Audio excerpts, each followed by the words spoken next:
Introducing the starting lineup for the visiting Weslaco East Wildcats. Leading off and playing left field, number 7, Jesse Lopez. Batting second, playing center field, Jaime Rodriguez. Pitching, number 18, Nick Solis. Catching, number 13, Julian San Miguel. In right field, number 9, Dominic Castillo. At third base, number 2, Javi Garza. Playing second base, number 15, Aaron Gomez. DHing for the Wildcats, number 11, Lenny Longoria. At first base, number 16, Mike Brown. And at shortstop, number 23, Caleb Escamilla. And followed by the rest of the Weslaco East Wildcats. Head coach, Mike Brown.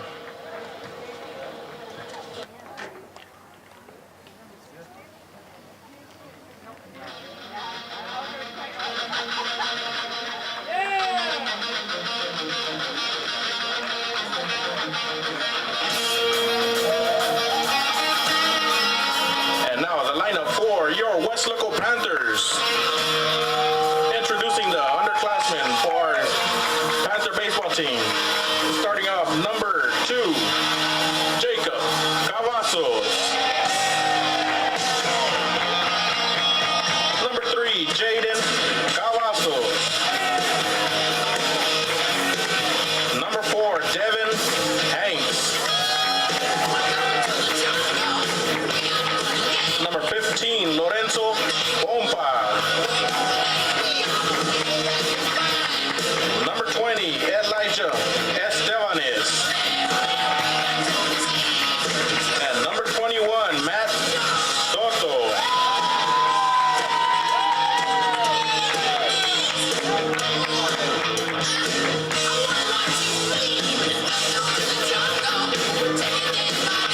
And now our seniors. Senior Night 2019 Weslaco Panther baseball team. Number 5, Michael Moreno. Number 6, Eddie Castillo.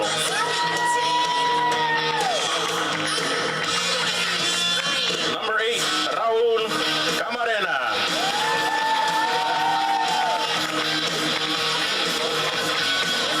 Number 9, Brian Diaz.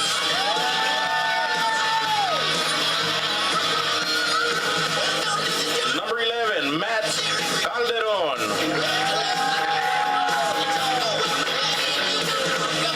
Number 12, John Castillo.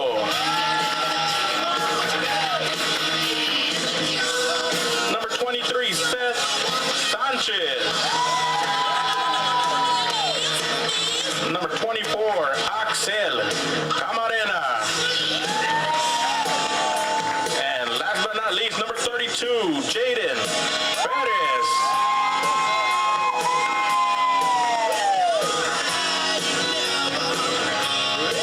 Tonight we honor our senior class of 2019 Panther Baseball.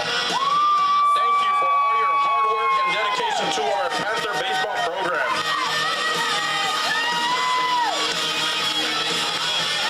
And now we have their parents along with them, here to give them a commemorative show box.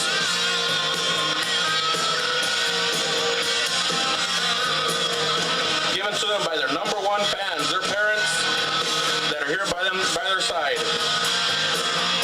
We got number 5, Michael Moreno's parents.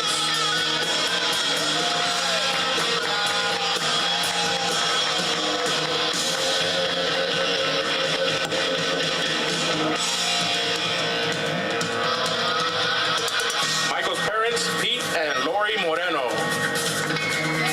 And next up, the parents of Eddie Castillo, Eddie and Maria Castillo.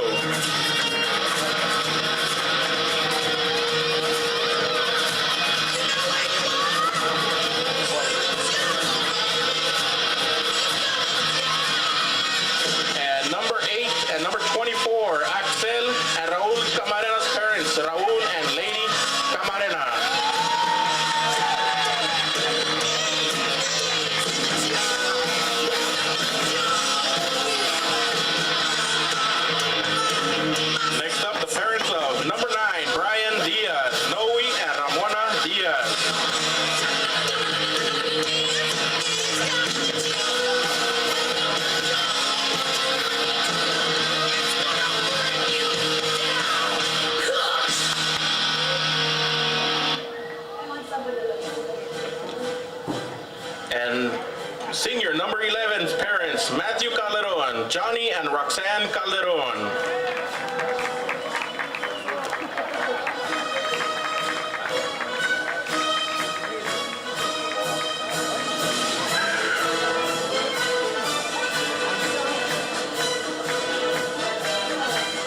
Next up, the parents of senior number 12, Jonathan Castillo, Juan and Esmer Castillo.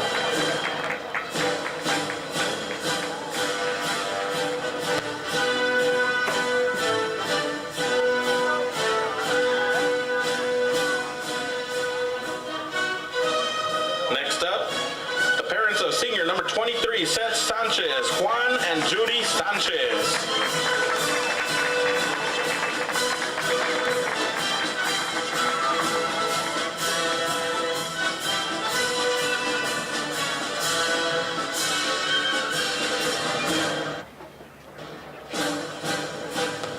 And last but not least, the parents of senior number 32, Jaden Perez, Robert and Yvette Perez.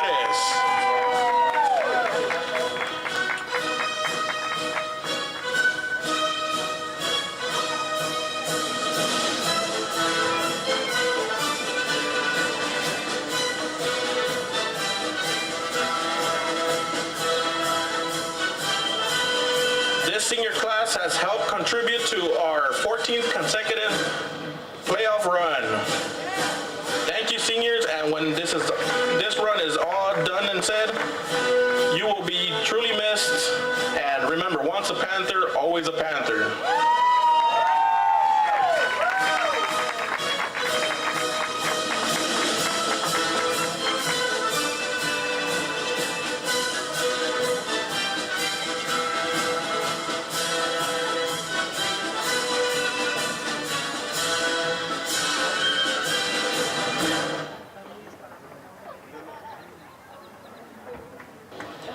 And now will everybody please rise and remove all headgear for the playing of our national anthem.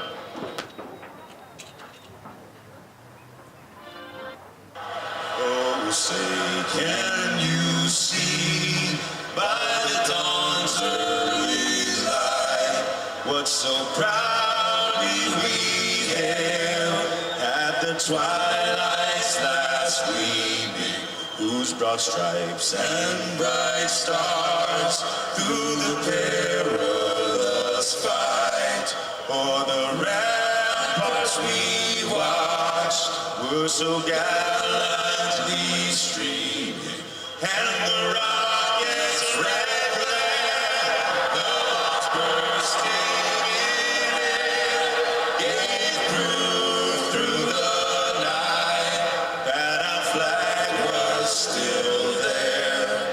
Oh, say does that star-spangled banner yet wave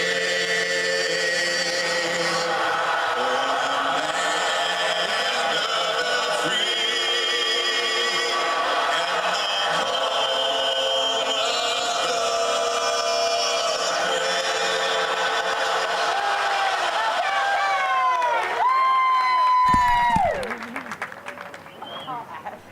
Well, good evening and welcome to Weslaco High School. Tonight, K-West bringing you the Weslaco Panthers and the Weslaco East Wildcats.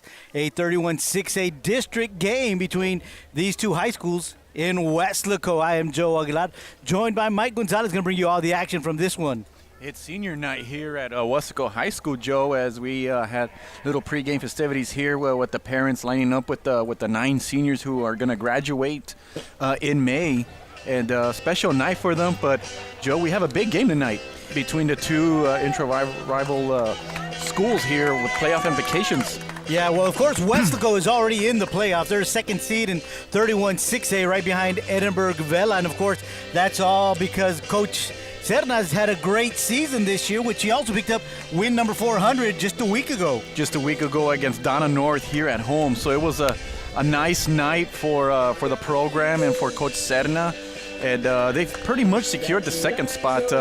Question is, who are they going to play?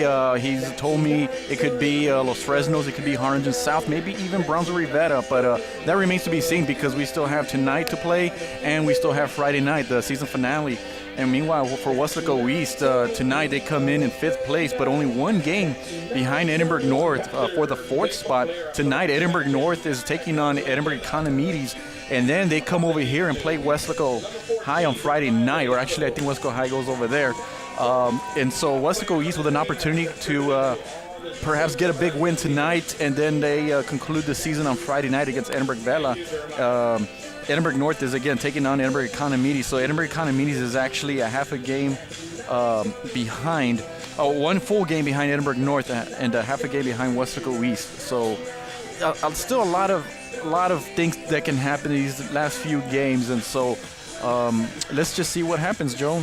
Yeah, Weslaco East, of course, vying for that last spot in the playoffs, a 4th seed in 31-6A. On the mound tonight for the Panthers is going to be John Castillo, and he'll be facing Nick Solis. So this is going to be a great pitching matchup, one that we've seen before. Well, John Castillo has a record of 3-3 with a 3.50 ERA, has 32 strikeouts, has given up 17 runs, 15 earned, 13 walks. And that's one of the guys that Coach Sedina has in the rotation, and just giving him some work here before the playoffs start. And Weslaco East is going to have their ace tonight, Nick Solis, who we saw against Weslaco High in their first-round matchup, and did an outstanding job. Pitched 7 full innings, didn't give up a run, scattered some hits, and probably one of the better games that we've seen all year. Yeah, absolutely. Well, let's go ahead and give you the batting order for the Wildcats. Leading off is going to be the left fielder, number 7, Jesse Lopez. Batting second, the center fielder, number 12, Jaime Rodriguez. Batting third is going to be the pitcher, number 18, Nick Solis. Batting in the cleanup spot is going to be the catcher, number 13, Julian San Miguel. Batting fifth, the right fielder, number 9, Dominic Castillo. Batting sixth is going to be the third baseman, Javi Garza. Batting seventh, the second baseman, number 15, Aaron Gomez. Batting eighth is going to be the designated hitter, number 11, Lenny Longoria. And batting ninth is going to be the first baseman, number 16, Mike Brown. And playing shortstop tonight for the Wildcats is going to be the number 23, Caleb Escamilla. So once again, leading off for the Wildcats, number 7, Jesse Lopez. He's batting from the left-hand side of the plate. Looks at that first pitch go by low for ball 1. Jesse Lopez batted second in the first matchup against Weslaco High, and actually went 2 for 3 with 2 singles and 1 walk. That second pitch is in there for called strike 1. So the count is 1 ball and 1 strike to the leadoff batter, Jesse Lopez. First time these two teams met in round 1, Weslaco won in 8 innings, 3-2. And that one is swung on, and it's tailing down the left field side, and that's going to go out of play for strike 2. So the count is 1 ball and 2 strikes on Jesse Lopez. We've already told you that on the mound is John Castillo. Behind the plate, doing the catching tonight is Jaden Perez, a familiar face behind the plate for the Panthers. So here comes the 1-2. That one is swung on and fouled back to the Wildcat dugout. The count remains 1 ball and 2 strikes. Defensively for the Panthers, at third base is Raul Camarena. At shortstop is his brother, Axel Camarena. Second base is Brian Diaz. And at first base is the RGV commit, Seth Sanchez. We'll give you the outfield in just a bit. So once again, the 1-2 to Jesse Lopez. Swung on and missed for the first strikeout of the night and the first out of the night, and that's going to bring up the center fielder, Jaime Rodriguez. And Jaime was 1 for 2 with a single and an RBI in the first matchup in round 1. Well, defensively in the outfield for the Panthers, in left field is Jaden Cavazos. In center, Matt Calderon. And in right is Jacob Cavazos. A senior infield and only 1 senior in the outfield. First pitch is swung on. It's going to center field, and Matt is on his horse going back, and that ball goes over his head into the fence, and Matt's going to pick it up, and he's going to have troubles getting that one in. And rounding his way all the way to third base is Jaime Rodriguez with a stand-up triple. And Jaime has shown some pop in the games that we have seen him play. And there's a lot of space out there in the outfield, Joe, so that ball just carried and landed a few feet before the wall there, and great job by Jaime hustling around the bases, and the Wildcats in business with 1 out. So that's going to bring up the pitcher, number 18, Nick Solis. Nick Solis, just a sophomore.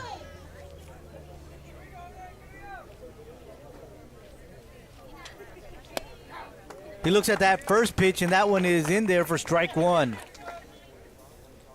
Nick was 1 for 3 with an RBI and a walk.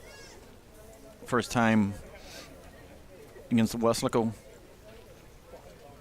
That's a breaking ball picked up by Raul on one hop. He's going to fire to first base, and that is out number 2. Good job there by Camarena. One hop, looks the runner over to make sure he's not going anywhere, and then fires it to Cesc Sanchez for out number 2. So there's 2 outs here in the top of the first, and that'll bring up the cleanup hitter, the catcher, Julian San Miguel. Julian, a tough night. First time these two teams matched up.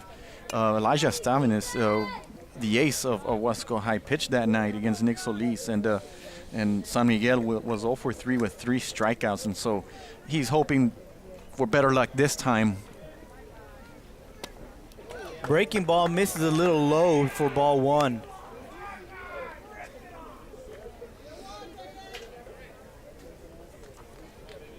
San Miguel also does some pitching for the Wildcats. You'll see him come in on relief from time to time.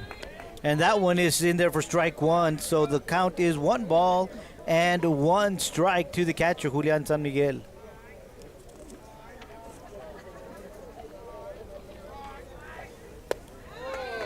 That's a curveball missing just outside for ball 2. 2 balls and a strike to San Miguel. Runner at third, 2 outs here in the top of the first. Fastball swung on. It's headed to center field, and it looks like Matt's going to call everybody off, and he does, and he catches that cleanly for out number 3. So we had 1 hit, 1 runner left on. Nobody comes across for the Wildcats. We head to the bottom of the first. No score between the Panthers and the Wildcats.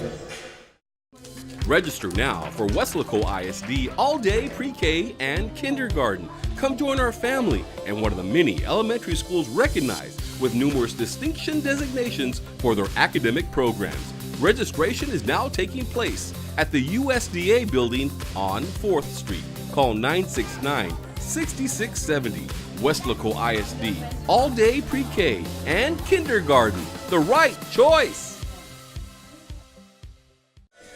Welcome back to Weslaco High School. We are at the Panther baseball facility. Joe Aguilar with Mike Gonzalez bringing the action from this senior night for the Weslaco Panthers. Panthers defensively kept the Wildcats off the board. Got a guy triple. Jaime Rodriguez tripled and wasn't able to get across, so they come to the plate with no runs on the opposite side. So they're up to bat for the first time. So let's go over the starting lineup, or the batting order better yet, for the Panthers. Leading it off is going to be the left fielder, Jaden Cavazos. Batting second, the center fielder, Matt Calderon. Batting third, the shortstop, Axel Camarena. Batting fourth, the first baseman, Cesc Sanchez. Batting fifth, third baseman, Raul Camarena. That first pitch is in there. It's a fastball for strike 1. Batting sixth is going to be the designated hitter, Elijah Estevanes. Batting seventh, the right fielder, Jacob Cavazos. Batting eighth, the second baseman, Brian Diaz. Batting ninth is going to be the catcher, Jaden Perez. Second pitch misses for ball 1. 1 ball and 1 strike on the leadoff batter, Jaden Cavazos. He does play left field for the Panthers. Nick Solis is on the mound for the Wildcats. Doing the catching tonight, Julian San Miguel. That's another fastball in there for strike number 2. And the numbers on Nick Solis, Joe, he's 1-1 on the season, but if you recall, he was nursing a shoulder injury early in the year, and his starts have been limited. That swung on and fouled back. However, he's off probably one of the best starts a Valley pitcher has had this year. Had 18 strikeouts in a win against Edinburgh North last week. And the Wildcats won 8-0 in an important 31-6A game. So they're relying on Solis to come through with a big one tonight again. That one is swung on, fouled away down the left field side. It's going to go out of play, and the count will remain 1 ball and 2 strikes. You know, Nick Solis is a good-sized young man for just a sophomore. We got to remember he did start last year as a freshman, and he looked impressive even as a freshman last year. So he's got a lot to build on. Swung on and missed for strike number 3. So Nick Solis records his first strikeout with the first batter here tonight. And with 1 out, that's going to bring up the center fielder, Matt Calderon. Starts tonight with a strikeout. In the last matchup, he threw 7 innings, had 11 strikeouts. In a little over 100 pitches, if you recall, we had a pitch count on him in the first matchup, and just his command was just outstanding. And didn't give up a run, only gave up 2 hits against a high-powered Weslaco High batting lineup. So this is the center fielder, Matt Calderon. He's a right-handed batter. And that first one is a fastball in there for strike 1. And the numbers on Matt Calderon is he comes in with a .360 batting average, no home runs, 20 RBIs, has 9 doubles, 2 triples, has scored 24 runs.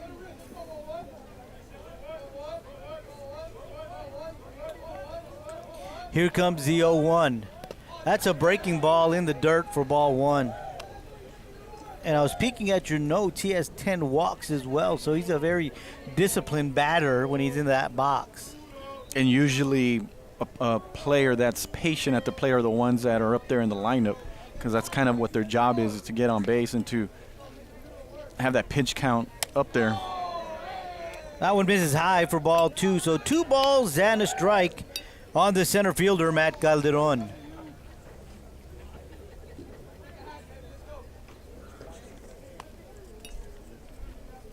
Beautiful night for baseball. Not a lot of wind, but if whatever little wind we do have is blowing out to center field, and it's not very hot tonight. I don't know what the weather is. I'll check it. And that is a swing and a miss for strike 2. So the count is even at 2 balls and 2 strikes on Matt Calderon. We do have 1 out here in the bottom of the first. On a cloudy night, too, Joe. Surprisingly, the sun is not out. Little overcast. It's been like that most of the day. That one's fouled back for strike number 3, caught by the catcher. So that is another strikeout for Nick Solis. So he struck out the first 2 batters that he has faced tonight, and that's going to bring up the shortstop, Axel Camarena. The numbers on Axel has a team high 476 batting average, has homered once, 26 RBIs, also leads a team with 34 runs scored, has drawn 19 walks, also an impressive number, 8 doubles and 5 triples. So a great season at the plate for Axel.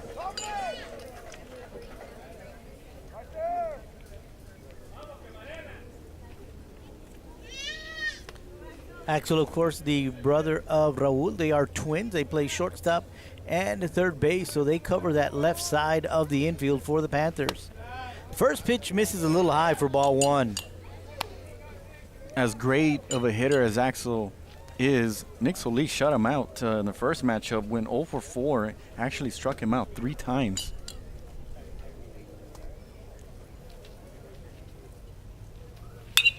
That one is swung on. It's fly ball down the first base side of the field. It stays in play, but Weslaco Panther field is just so wide open to the sides and to the back.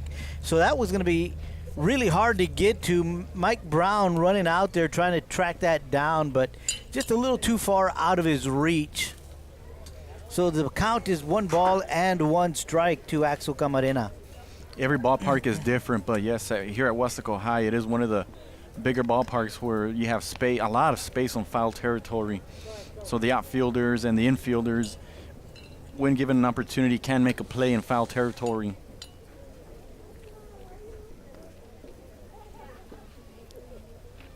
Breaking ball misses inside, ball 2. So the count is 2 balls and a strike on the batter, the shortstop, Axel Camarena.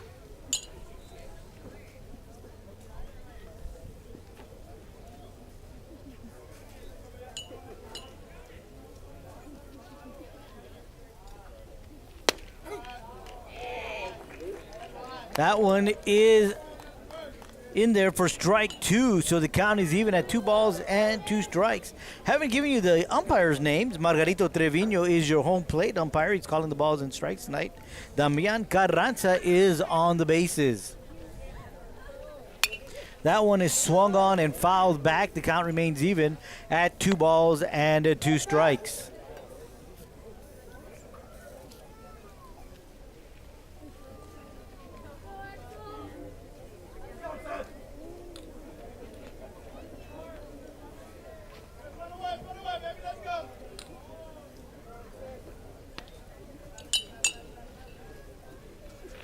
Swing and a miss for strike 3. So Nick Solis has a 1-2-3 inning to begin the ball game. We've played one here at Weslaco High School and still no score between the Panthers and the Wildcats. We'll be right back.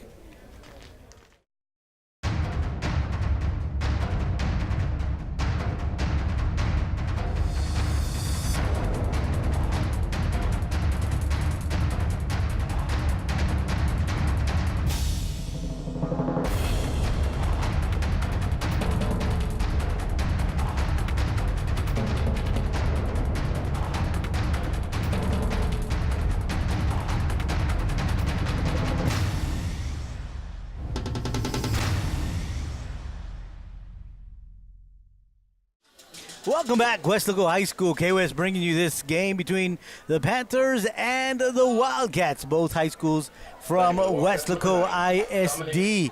We head to the top of the second. John Castillo on the mound for the Panthers. He'll be facing batters 5, 6, and 7. Dominic Castillo, Javi Garza, and Aaron Gomez. First pitch is in there for strike 1.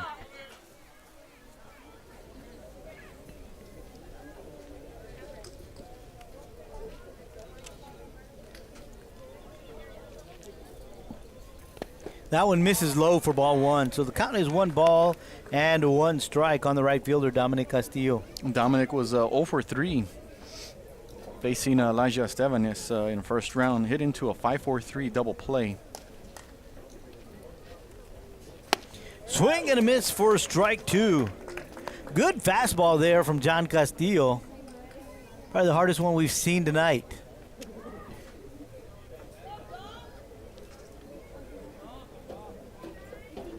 Dominic had a hard time catching up to that one. So here comes the 1-2. That one is swung on. It's a fly ball in the middle of the field. Shortstop Axel Camarena calls everybody off, and he makes the grab for out number 1. That's exactly, Joe. He called everybody off, saying that I'm going to catch the ball, and put the glove out there, and it made an easy catch there for first out, right behind the second base bag.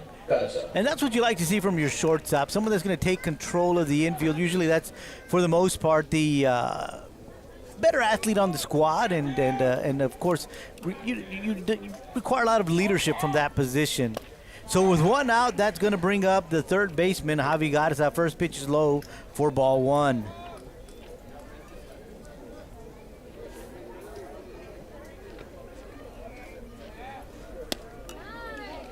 That one misses just a bit outside for ball 2. So the count is 2 balls and no strikes on the third baseman, Javi Garza. One of the things that Coach Serena told me is that be ready to see a lot of pitchers or a lot of players participate in this game. And that one is hit hard to the gap between left and center. And Jaden and Matt are not going to be able to get to it. And it gets to the fence, and that's a double for Javi Garza. So we had an error on a throw, and Garza goes to third, and they're going to keep him at third. So Javi Garza gets himself a double and then advances to third on an error on the throw. So we've had a triple in the first, a double in the second, and in both innings, the Wildcats have had runners at third base. So with 1 out, a runner at third base, that's going to bring up the second baseman, Aaron Gomez. Aaron, part of that Little League team that made the World Series several years back. Yeah, I know Weslaco High has the majority of the players, but Aaron is the one player that represents Weslaco East that was a part of that special team in the summer of 2015. First pitch is swung on and fouled back for strike one. Please return all foul balls to the contestant. Not sure what happened, Joe, on that error. It must have been a miscommunication between an infielder and maybe the catcher or the pitcher that caused the ball to go toward the Weslaco East dugout. That's a breaking ball missing outside for ball one. Well, once again, the Wildcats with a runner at third and less than 2 outs.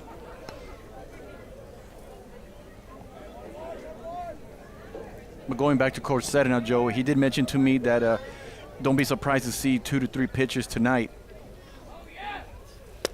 Swing and a miss for strike two. You know, and that's very typical of most head coaches, especially when you've already secured a spot and a win or a loss really won't better your seeding. Is you want to get repetitions, you want people to have game situations, and you also want to have people getting rested. That one is hit hard to center field. Matt Calderon is backing up, and he's a tag at third from Javi Garza. Here comes the throw. The cutoff to Seth Sanchez, and the throw to the catcher is not in time, and the Wildcats get on the board first.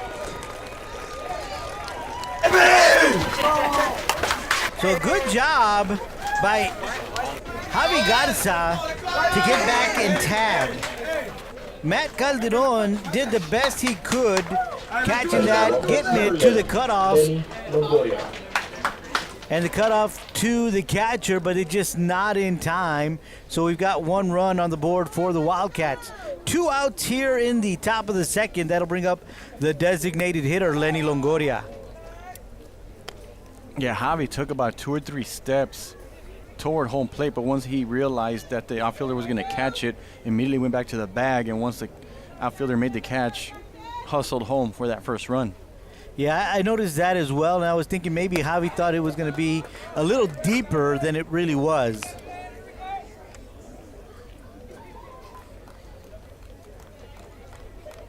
One count on the designated hitter, Lenny Longoria. Breaking ball, swung on and missed. That was a nice pitch there by Castillo. Fooling Longoria there. I think Longoria was expecting fastball there. Got ahead of the pitch there. Yeah, he was way ahead of that one. So the count is 1 ball and 2 strikes. 2 outs here in the top of the second. Swing and a miss for strike 3. So that will end the inning, but not before the Wildcats put 1 run on the board. 1 run on 1 hit. 1 error on the Panthers. Nobody left on. We head to the bottom of the second. It's the Wildcats 1, the Panthers 0.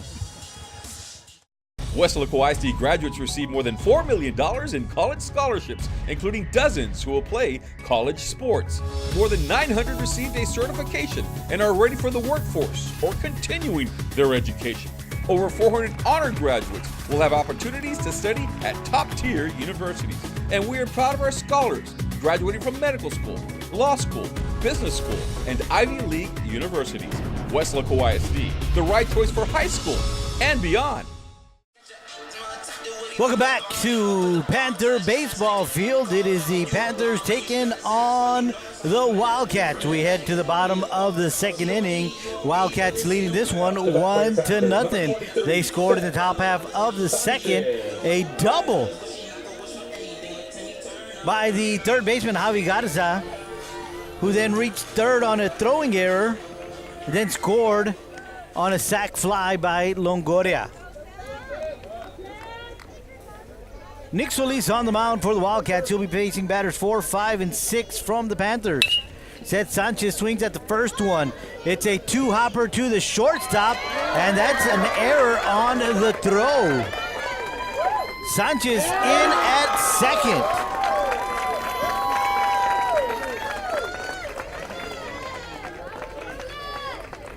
So Sanchez with a 2-hopper to the shortstop and an error on the throw to first, and Sanchez quickly gets up and runs to second. So we got a runner at second base, no outs, and that's going to bring up the third baseman, Raul Camarena. Well, the Panthers will take any break they can get because they know how dominant Solis can be.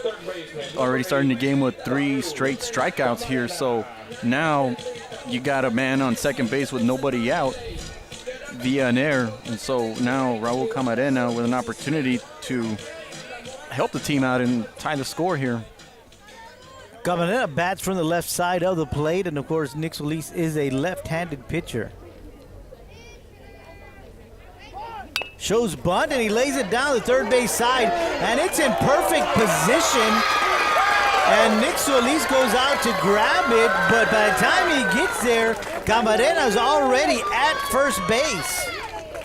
With Camarena's speed, he was able to take advantage of the third baseman playing back there and hustled his way. And Solis really had no play, and Sanchez was able to go from second to third. So now you have runners in the corners with nobody out. Yeah, Camarena, of course, a dual sport athlete, playing really well on the football team. Of course, defensively showing his skills in the backfield, and of course showing his skills here on the bases. Hustling down the first baseline, getting there with plenty of time. And again, still nobody out, runners at the corner, and that's going to bring up the designated hitter, Elijah Estebanes. Elijah with a 321 batting average, doesn't have a homer, but does have 16 RBIs, has 4 doubles to his credit, scored 11 times and 8 walks. Got a little drizzle coming into the game. I did feel a few sprinkles. Esteban is also a left-handed batter. Now batting for your Panthers, number 20, Elijah Estebanes. So once again, we are in the bottom of the second inning. Nobody out. Runners at the corner. We've got Camarena at first and Sanchez at third. And at the plate is going to be Elijah Estebanes. Solis with just a little toss to first base. Maybe he just wasn't ready to throw a pitch yet, because there was no effort made to try to pick him off. First pitch misses a little outside for ball 1. I asked Coach Sedena how he feels going up against a pitcher like Solis, who's just such a great talent and has a bright future. And he goes, well, we love it because those are the kind of pitchers they're going to see in the playoffs. Shows bunt, brings the bat back, and the ball goes a little high for ball 2. It's an opportunity for his hitters to see that kind of talent here in a district game as a preparation for when the playoffs come. They know that they'll probably see 2 of him in a series. That one is swung on and missed for strike 1. Trying to lay down a bunt is Estebanes. So the count is 2 balls and a strike. Nobody out here in the bottom of the second. Wildcats leading this one 1-0. That one misses outside. So Nick Solis, for the first time tonight, is behind in the count. 3 balls and a strike. Did have 5 walks against the Panthers in round 1. So while he did dominate the majority of the contest, he did walk 5. So I'm sure Elijah knows that. That one is in there for strike 2. So the count is now full on Elijah Estebanes. And despite that, Joe, Nick was able to get out some jams, which was very impressive. Yeah, we see a lot of poise from this young sophomore. And as you said, his future is very bright. That misses outside, and Estebanes draws a walk, and now the bases are loaded.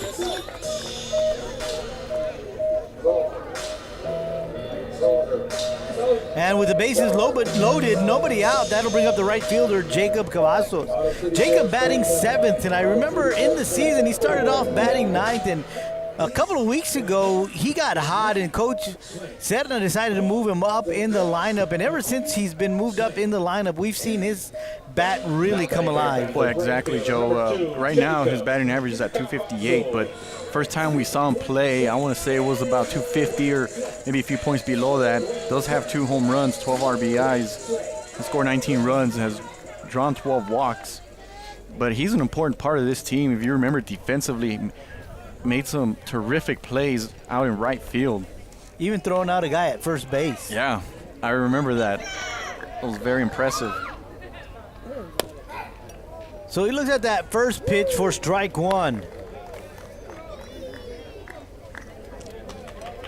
Yeah, we also saw him throw out, I don't remember if it was somebody at second or at third that night as well. I know he did have 2 throwouts. It was at third, right? I believe it was at third base. Yeah. So that was a crucial play there, too. That is a swing and a pop-up. Looks like it's headed toward the Wildcat dugout. And it goes into the dugout for strike 2. So no balls and 2 strikes on Jacob Cavazos. And if you're wondering or just thinking, wow, that's an impressive arm, but he's also the quarterback for the Panthers as well. So very accurate thrower. He can throw the ball. He can run with it, too. Looking at the infield, Joe, I see the first baseman standing in the grass. Well, they all are standing in the grass. Yeah, their baseman has 1 foot in the grass. The shortstop has both feet in the grass. Second baseman, yeah, so they're playing in. That one in the dirt for ball 1. I think Nick threw that on purpose to see if he could get Jacob to chase after something because he had a head of count 0-2. So now the count is 1 ball and 2 strikes. Nobody out. Bases are loaded. We're in the bottom of the second inning. Wildcats lead 1-0. That is a fastball, and that one is fouled back out of play.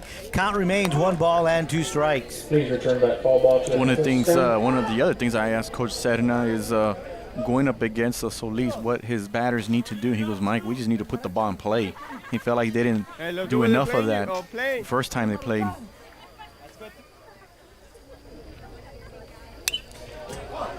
That one is swung on and fouled back as well. Count remains 1 ball and 2 strikes. Jacob really working the pitch count here. Forcing Nick to throw him something. Last 2 pitches have been fastballs and last 2 pitches have been fouled back.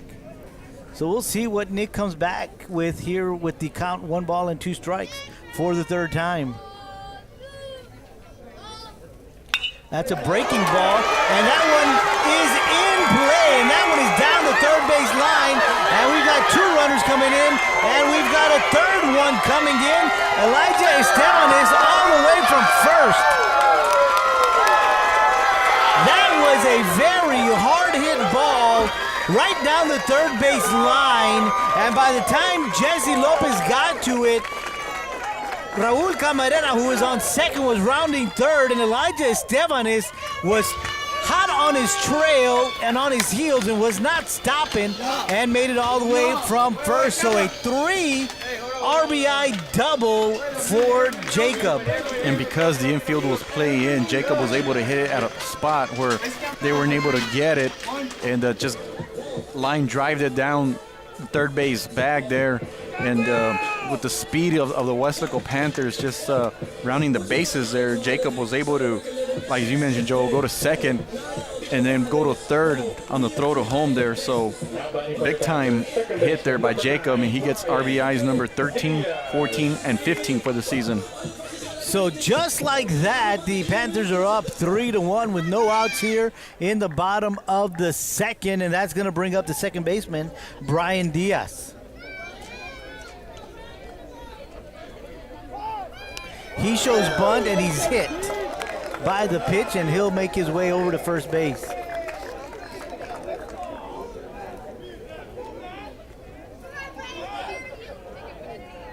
So once again, we have runners at the corners and nobody out. 3 runs on 2 hits here in the bottom of the second. This is the first time that we see Nick in this kind of trouble Up to bat for your Panthers. Catcher number 32, tonight, and so Jaden Perez. you see the whole team trying to talk to him. All the infielders are there trying to calm him down a little bit.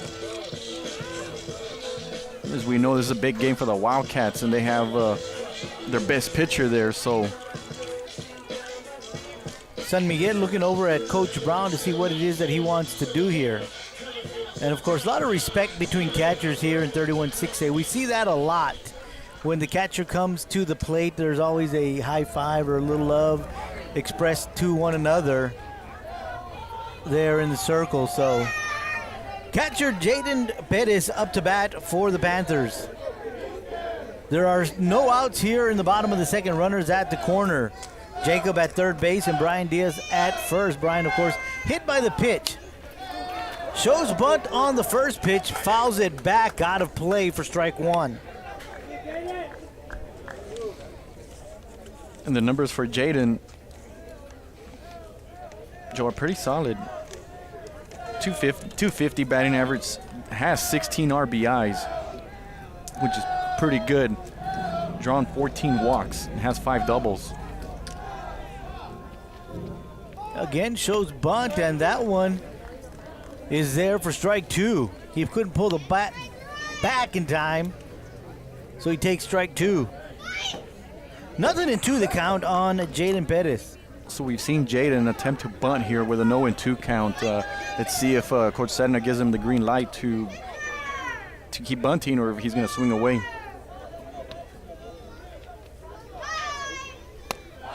That one misses a little high for ball one. 1 ball and 2 strikes on the catcher, Jaden Perez. Because what happens is if he decides to bunt and it goes foul, that's a strikeout.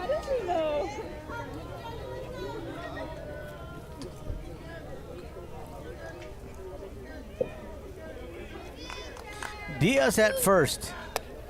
Breaking ball, that one barely misses. That was a good looking pitch there. That 1-2 count.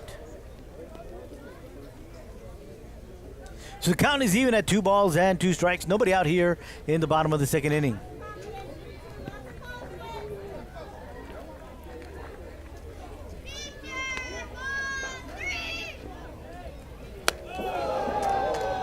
Fastball high and inside for ball 3. The count is now full on the catcher, Jaden Perez. So Jaden has been able to fight back from a 0-2 count. Now has it at 3-2. Big pitch coming up, Joe, because you got runners in the corners and nobody out here, and Wildcats already down 3-1.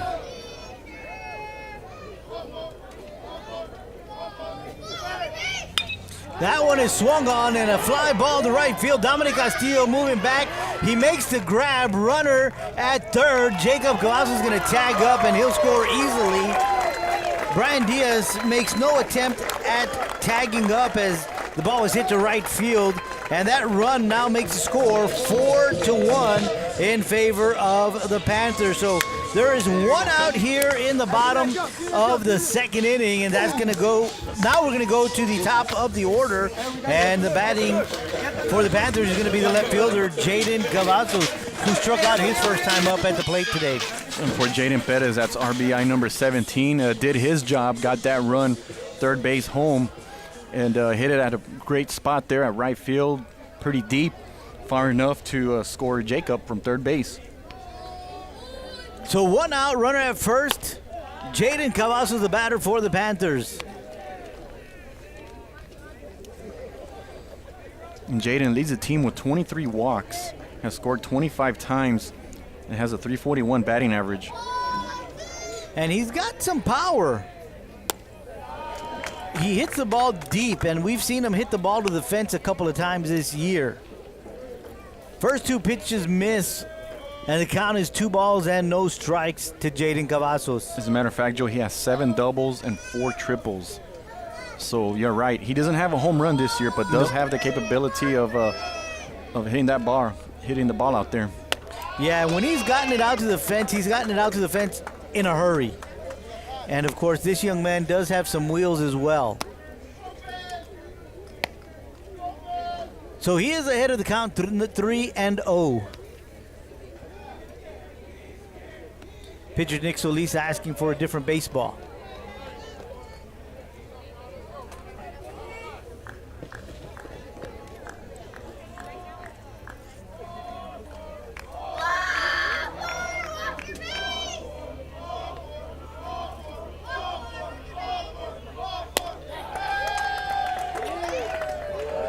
Jaden looking at the ump, waiting to see what the call is going to be, and that's a strike. So 3-1 is now the count.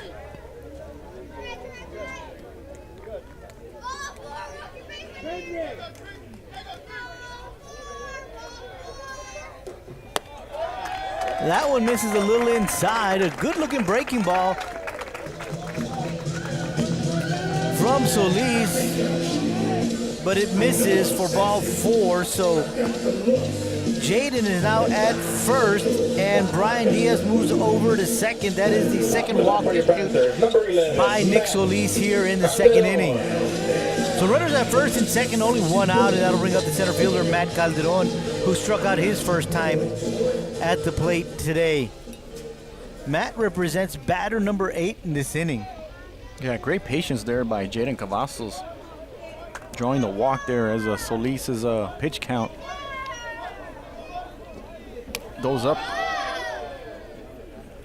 That one misses inside for ball 1, and San Miguel's going to go have a couple of words with his young pitcher. Only 2 hits here in the second inning, but 4 runs have come across. And the difference is, Joe, that the Panthers are taking advantage of their opportunities. The Wildcats got their big run in the second inning, but did leave one runner stranded in the first. But the Panthers, on the other hand, are just putting men on base, and they're crossing the plate.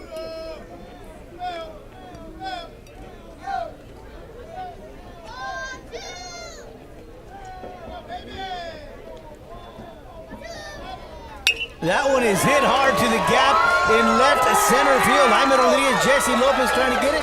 Jaime Rodriguez gets to it first, and we've got 2 runners coming home for the Panthers, and they both successfully get across the plate.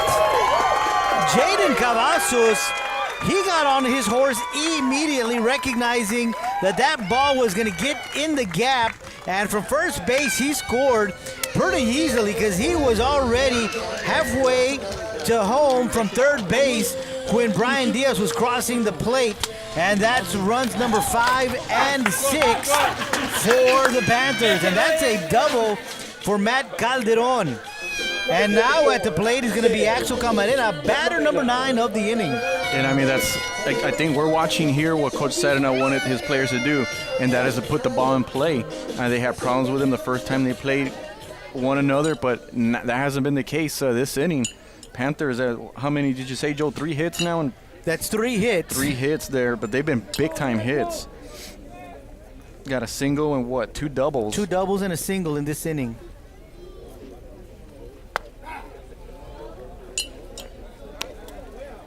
And they've been ahead of the count. So they're being patient at the plate. And so right now, Coach Sedana has to be happy with his group. Shortstop Axel Camarena at the plate for the Panthers. He struck out his first time up at bat as well, because remember, Nick Solis had a 1-2-3 inning in the first. Count is 1 ball and 1 strike to Camarena. 1 out here in the bottom of the second. Runner at second base in Matt Calderon, who just had a 2 RBI double. That one misses low. The count is now 2 balls and a strike.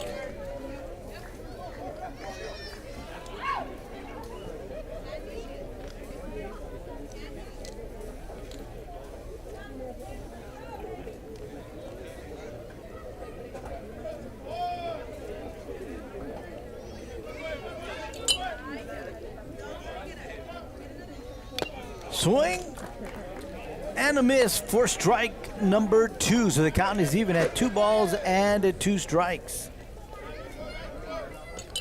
Axel with a good whack at it. Was thinking long ball there. But I couldn't tell if the ding came from Sanchez to my left or the bat, because Sanchez is swinging 2 bats over here, and I've heard that little ding like 3 times already. So that's why I said swing and a miss. Did you hear that? Yeah, sure did. I think those bats hit one another as he's Exactly. swinging. That pitch misses for ball 3, so the count is now full to the shortstop, Axel Camarena. And Solis could use a strikeout here.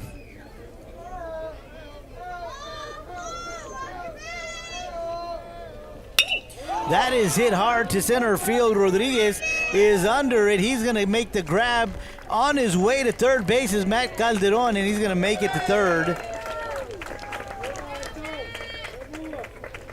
So with 2 outs, runner at third base, that's going to bring up the UTRGV signee, Seth Sanchez. Batter number 10 here in this inning. Number 23, Seth. He's the one that started this inning, Joe, getting on base On an error. by a throwing error. So sometimes those little things can make a big difference, and it just opened the gates to this 6-run inning. You know, as soon as that ball got past the first baseman, he turned and ran to second. And did you remember, he went in head first. Yeah, he was hustling. Yeah, he's one of those old school players that I remember watching highlights of the great Pete Rose, Pete Rose, doing that. exactly. Probably the best ever of doing that.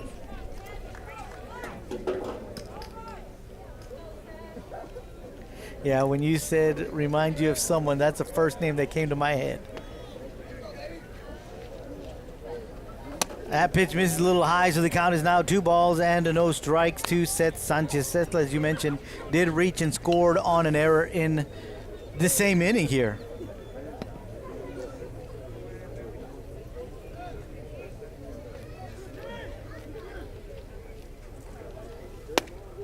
He looks at that one for ball 3. I mean, what an opportunity for this young man, Joe, going to play college baseball, and he's going to be able to do it in his own backyard at UTRGV, which my understanding have recruited a lot of Valley players, which is really nice to see, and the program's having success. That they are. They're, I forgot what place they are in the WAC, but they are in the top 3 at least. So he draws a 4-pitch walk, and he's at first base for the second time this inning, and that's going to bring up the third baseman, Raul Camarena. Raul singled his first time up in this same inning, and he scored as well. He was part of that 3-run double that Jacob hit to left field. He reached on a bunt, actually. Is that correct? That is correct. He reached on a bunt. So if you really think about it, Joe, if it wasn't for that error, would Raul have bunted in that situation? You never know. But in this case, the Panthers just took advantage of that opportunity. My answer is no. I would say I would agree with you. Agree with you there. He looks at the first pitch outside for ball 1. So that's the 5th straight ball thrown by Nick Solis here.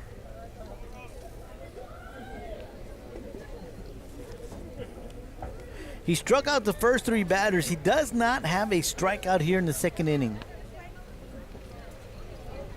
2 outs have come by ways of fly balls. Speaking of fly balls, that one is out of play right over the Panthers' dugout for strike 1. So the count is 1 ball and 1 strike.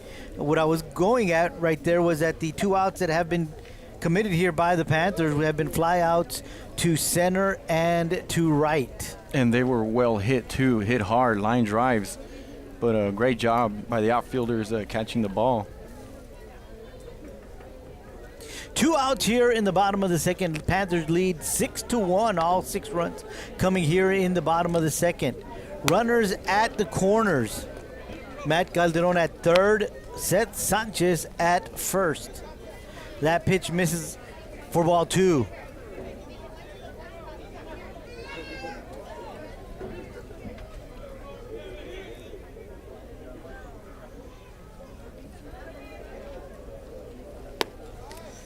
Outside and low for ball 3. The count is 3 balls and a strike to the third baseman, Raul Camarena.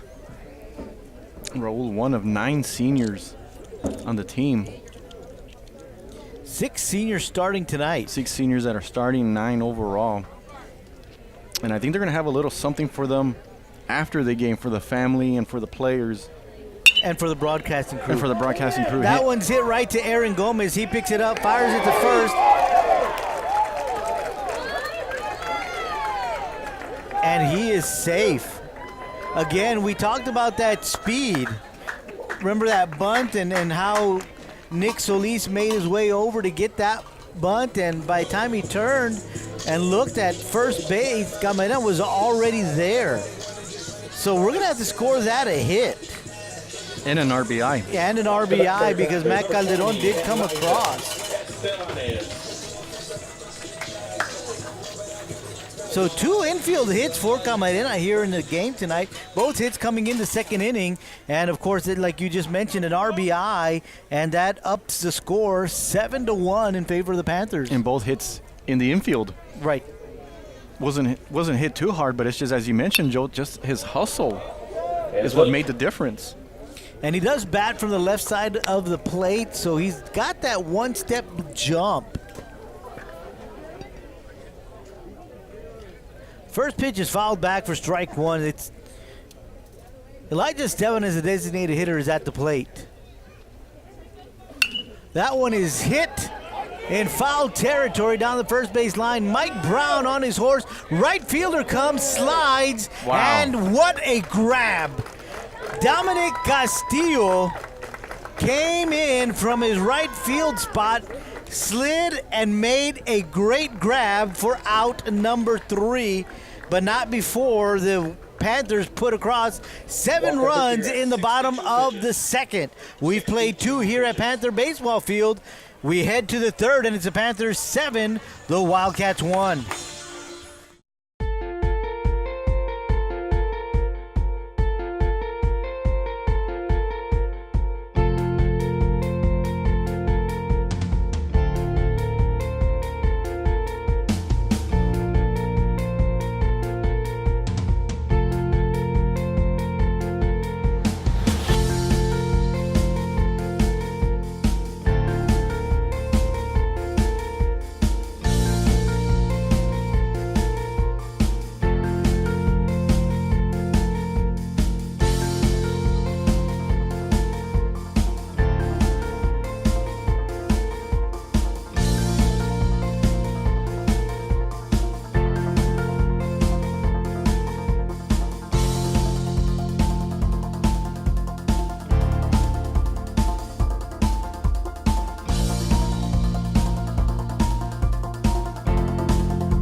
Talk to your counselor about CTE courses that provide academic credit in science, math, English, fine arts, and speech. Weslaco ISD, the right choice for CTE.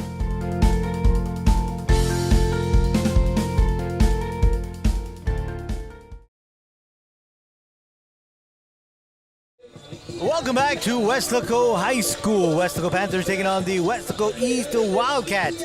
K-West bringing you this one. John Castillo on the mound for the Panthers. We head to the third, and Castillo and his Panthers lead this one 7-1. Castillo's going to be facing batters 9, and then we go back to the top of the order 1 and 2. That's going to be Mike Brown, Jesse Lopez, and Jaime Rodriguez. Castillo with 2 strikeouts in the ball game thus far. That pitch misses a little low for ball 1.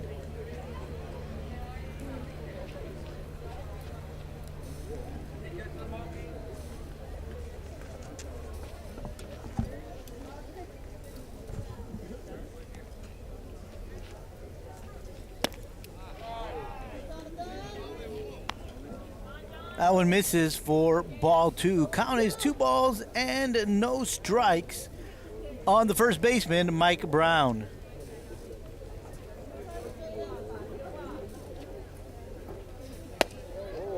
Misses a little low and outside for ball 3. So Mike Brown ahead of the count here. 3 balls and no strikes. First time John finds himself facing a batter 3-0. That one is swung on, picked up by Sanchez. Castillo making his way over to first. And Sanchez tosses it to Castillo for out number 1. And that's going to bring up the left fielder, Jesse Lopez. Jesse Lopez struck out his first time at bat in the first inning.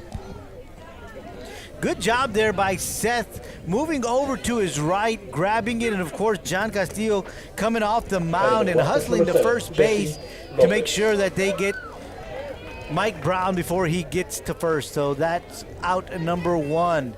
Left-handed batter is Jesse Lopez.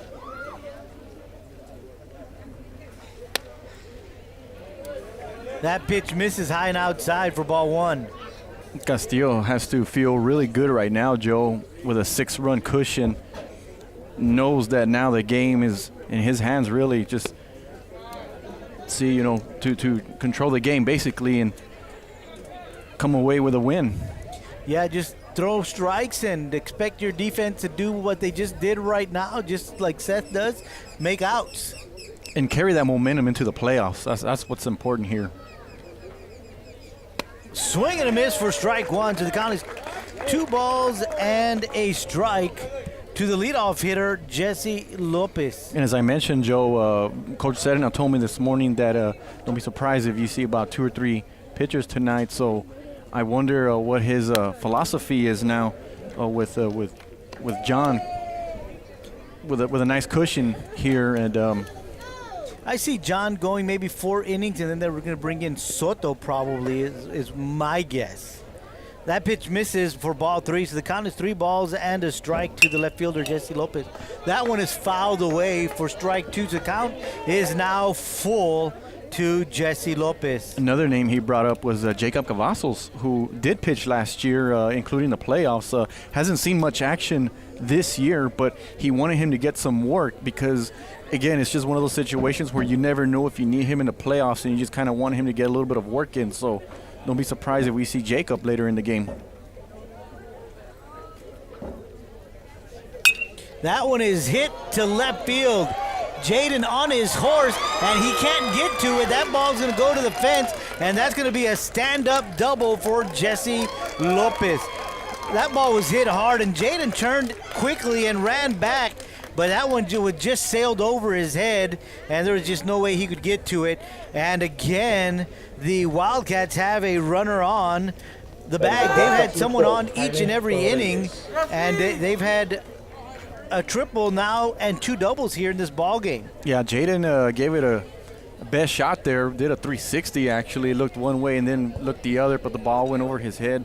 Ball was hit too hard. And as you mentioned, Joe, once again, the Wildcats with a base runner in each inning here. And speaking of triples, the guy that had that triple is the one that's at the plate right now, the center fielder, Jaime Rodriguez. He takes that first pitch, a breaking ball for strike 1.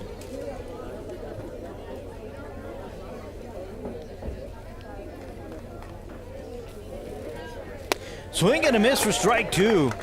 And it is worth noting, Joe, that I see somebody warming up for the Wildcats over there. So I don't know if Nick Solis is done for the night. It is a left-hander, so I don't know if maybe it is Solis just warming up, or if it's another. It's a different player. Yeah, that's not Solis.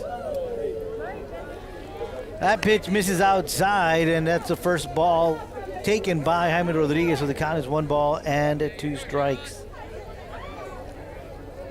Well, yeah, Nick Solis is scheduled to bat next, so you're right, Joe. It would be a different player. He's on deck, actually.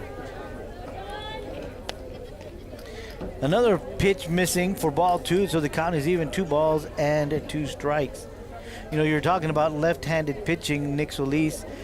He bats from the right side of the plate.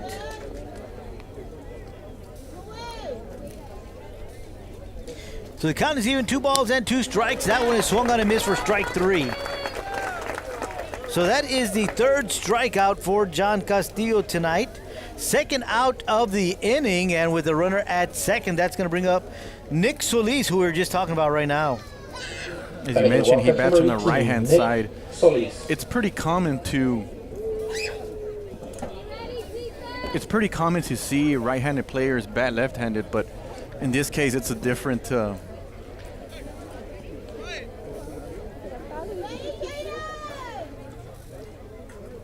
And he's not a shabby hitter.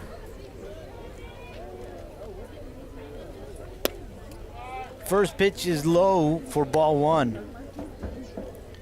He did ground out to the third baseman the first time up at tonight.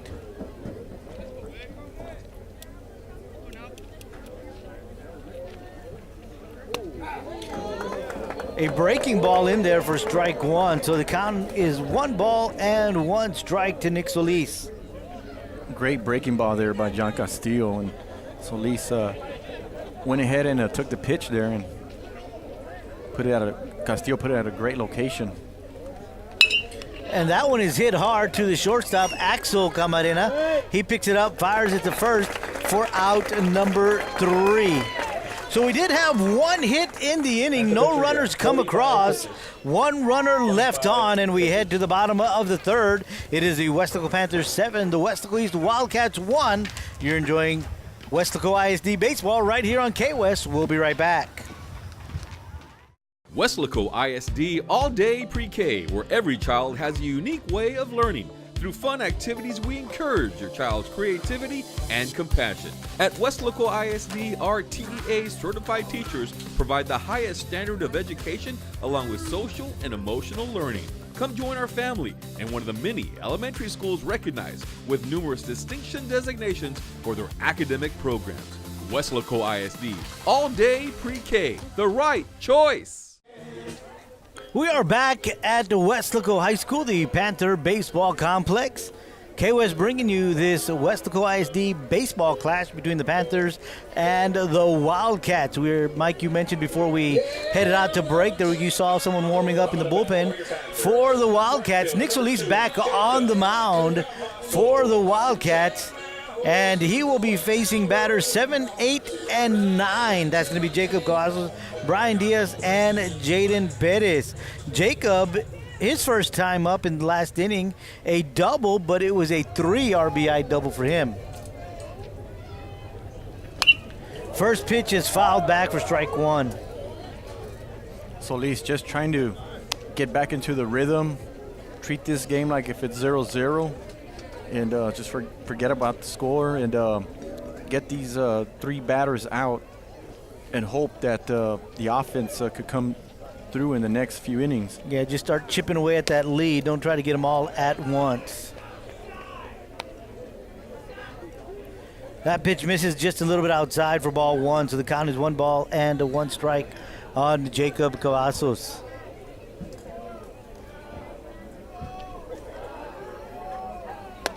Swing and a miss for strike two.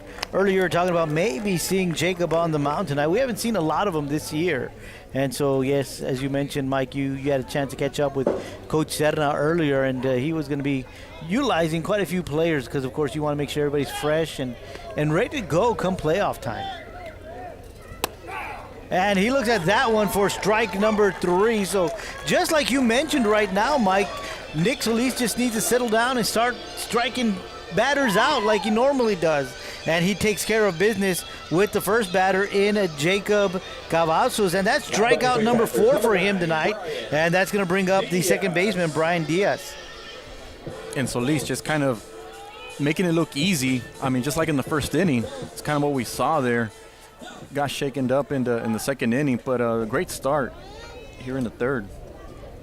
Brian reached as he was hit by a pitch, and he also scored last inning.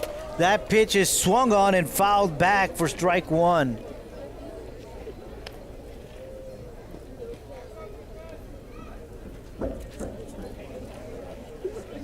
Brian Diaz, one of those seniors on this ball club.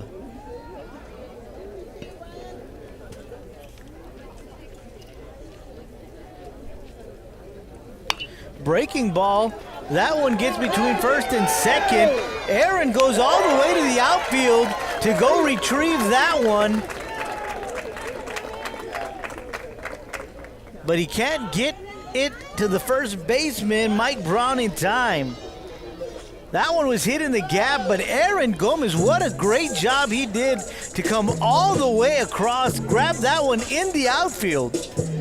Threw it to first, but just not in time. So Brian Diaz is on board with the single, and that's going to bring up the catcher, Jaden Perez. Jaden with a fly out to right field the first time up. And got an RBI. That's right.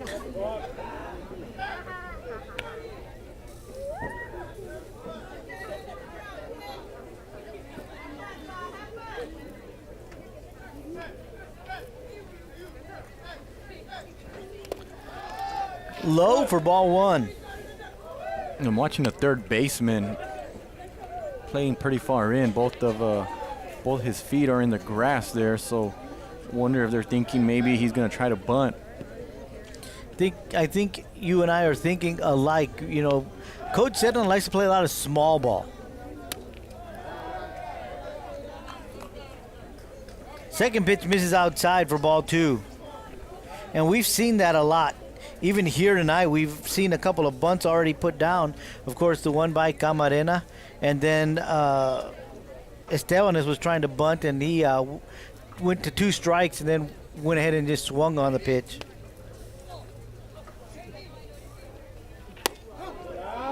That one was hard. I heard that leather pop, and that one is in there for strike one. Heard the leather pop and some dirt pop out of the glove. Yeah, Nick Solis can throw the ball pretty hard. I'd like to see what the gun registers on him. 2 balls and a strike, 2 Perez, the catcher for the Panthers. Swing and a miss for strike 2, count even at 2 balls and 2 strikes. Pretty good crowd here tonight. Usually when these two teams meet, there's always a good crowd, whether it be here or at the Weslaco East baseball field. Yeah, absolutely. We have some balloons out for decoration, some streamers, and so, yeah, when East and High come together, it's always a special occasion for the community. And this is a fly ball to center field. Jaime Rodriguez looks like he is under it. Can of corn for him. And that is out number 2.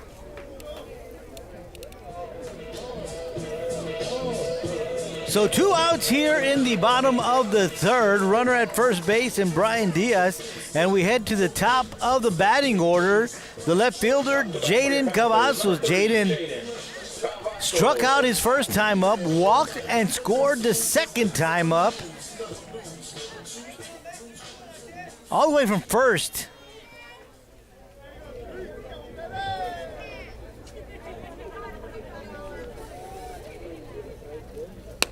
Pitch misses for ball 1.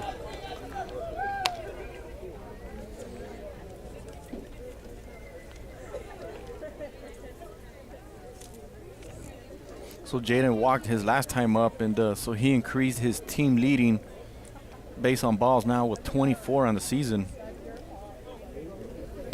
That is a base hit again right between the first and second baseman, and it gets beyond Dominic Castillo. And Jaden is rounding third, and he's going to score. That's an in-the-park home run for Jaden. Jaden got on his horse and wasn't going to stop. You could see him. He had that look in his eye that he was going to score. And as you mentioned, Joe, with his speed, there was no way they were going to stop him from going all the way around once we saw that ball get by the right fielder and all the way to the wall. Just, that's a lot to ask for, and Jaden just circling the bases there. And I was watching Brian Diaz. He was kind of in between third and second there. I don't think he realized that the ball went by the right fielder, and Jaden was just right behind him, following him all the way around, and both runners scored. He was maybe a third of the way, 2/3 of the way to third base when Jaden stepped on second. So that's 2 more runs here for the Panthers. Lead is now extended 9-1. And at the plate, center fielder Matt Calderon.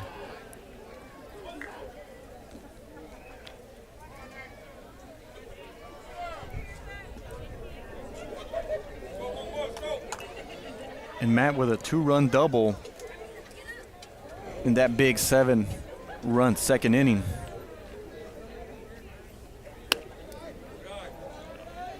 That one missed inside. The count is now 2 balls and no strikes to Matt Calderon.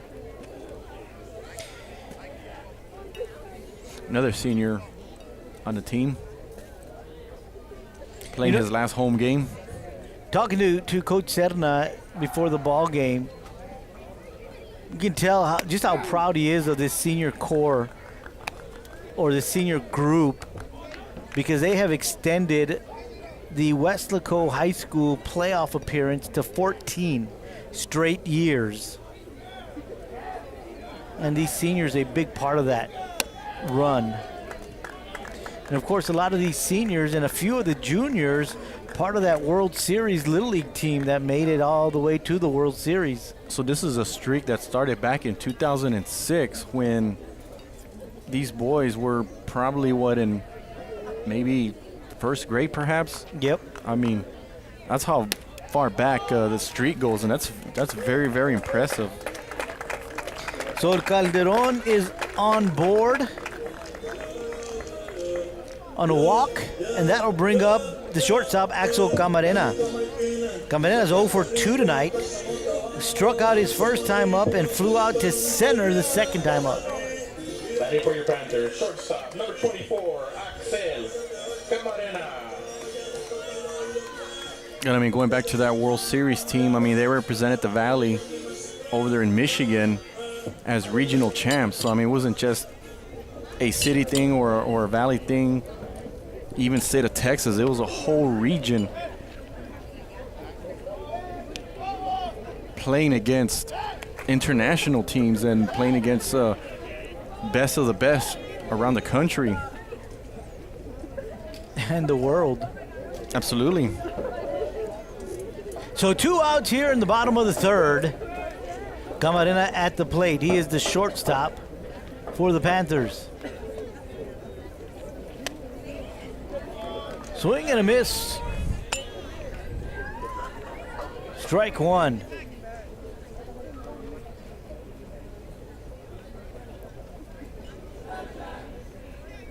Seth Sanchez on deck.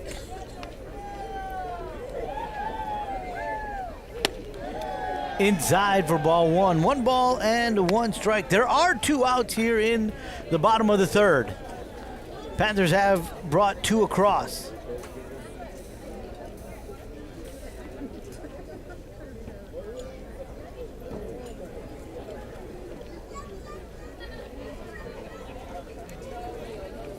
Swing and a miss for strike 2.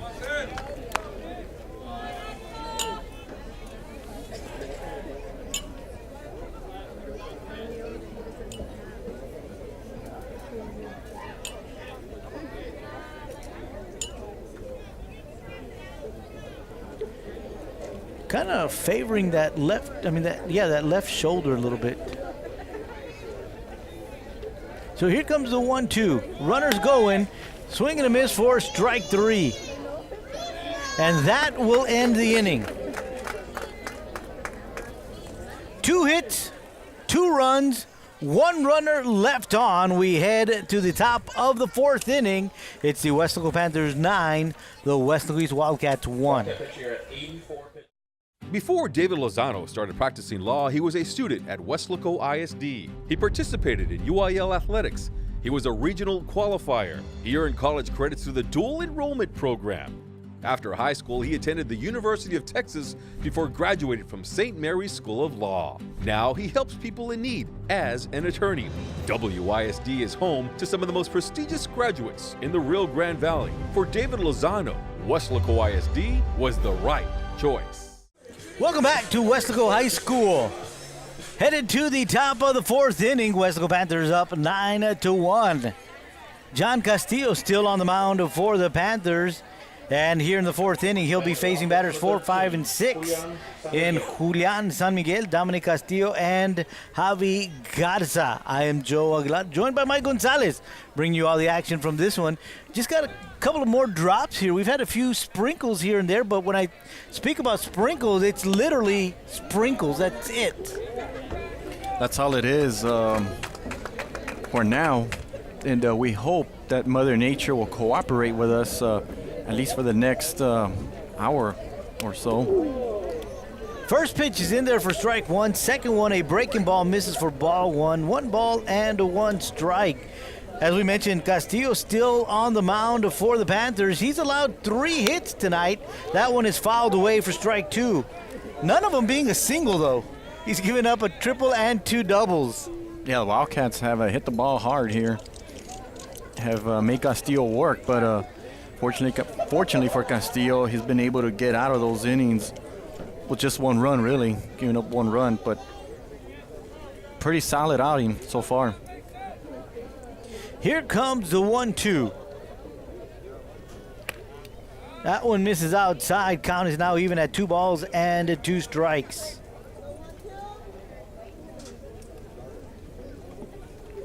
San Miguel flied out to the center field his first time up. That one misses. The count is now full. He is 0 for 1 tonight. And once again, I do see somebody warming up for Weslaco East in their bullpen. I don't see anybody for Weslaco High, so Serena sticking with Castillo. That one is hit hard to Raul Camarena, and he grabs it on 1 hop and fires it to first base for out number 1. Raul making that look easy, but man, that was a tough play there, picking up that ground ball and then making that throw to first base in time to get the leadoff man out. Yeah, that ball was hit hard. He had to take 2 steps to his left, but he picked it up on 1 hop, and as you mentioned, Mike, made it look easy. That's going to bring up the right fielder, Dominic Castillo. He had a fly out to the shortstop to his brother, Axel Camarena, his first time up in the 2nd inning. That one is hit hard to left field, but that's going to be foul.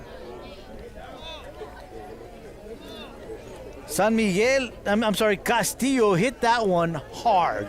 Gave it a good ride, but foul territory though. That was crushed.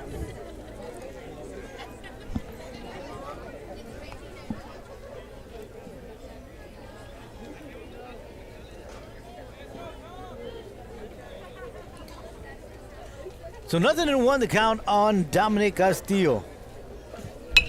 That is a hopper to the shortstop, Axel. Axel to his right and just can't get that one there on time. He had to go deep to get that one. Did you see how quickly though he got rid of that ball though? That was impressive. That was a pretty close play, but yeah, Cesc Sanchez there to catch the ball. It wasn't even on the bag, I don't think, but it was a great effort though by Axel on that throw. So that'll bring up Javi Garza, the 3rd baseman. He doubled in the 2nd inning and scored. Breaking ball, that one misses for ball 1.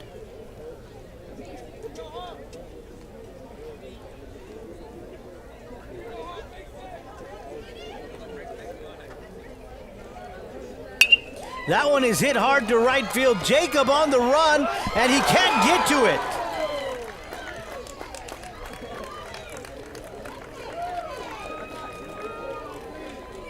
And again, anytime you hit the ball to the opposite field, it tails away. So Cavazos had to come forward and to his left to try to get to that one, and just no way to get to that one. And so that's going to put runners at first and second base, and that'll bring up Aaron Gomez, the 2nd baseman. We talked about that Little League team, and Aaron Gomez was part of that team as well. Yeah, you're right, Joe. But going back to Jacob, I mean, it was a great effort, though. He had to run a long way just to even have an opportunity there, and he almost came up with the catch. That was very, very close. Maybe could have made the catch, but it was just such a difficult play there that, I mean, it was still a great effort there.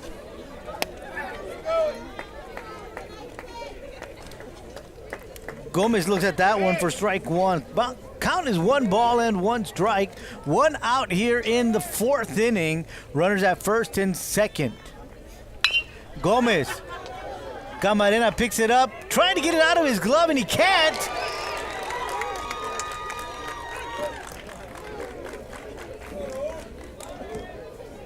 Raul did a good job fielding that one, but that ball got caught in his webbing.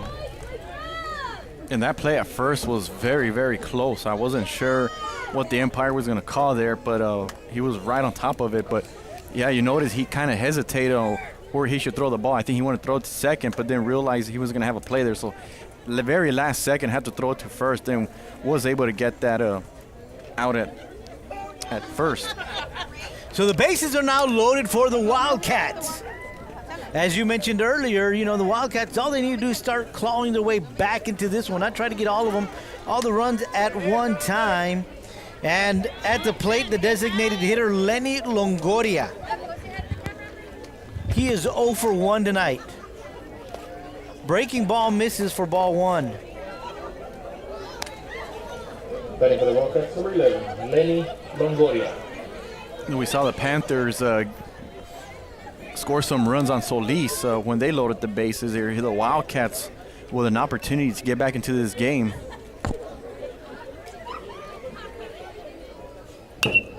That is a fly ball. But Raul's going to call everybody off, and he makes the grab. Good job there by Camarena to take charge in the infield in foul territory and secure the out.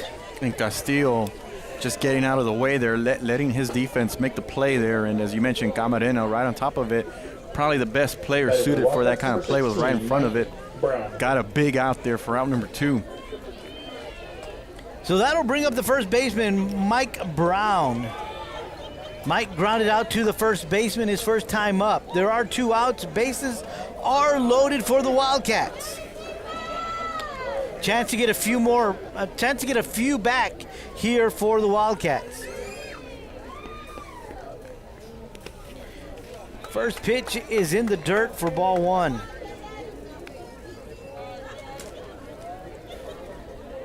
We know that Weslaco East is young with a number of sophomores. I think Mike is a freshman, if I'm not mistaken.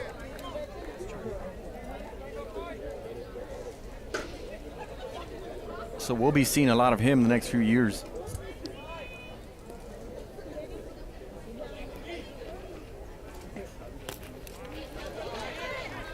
Second pitch misses. Bettis had that one caught up in his equipment when he stood up, he pushed it out. So the count is 2 balls and no strikes to Mike Brown.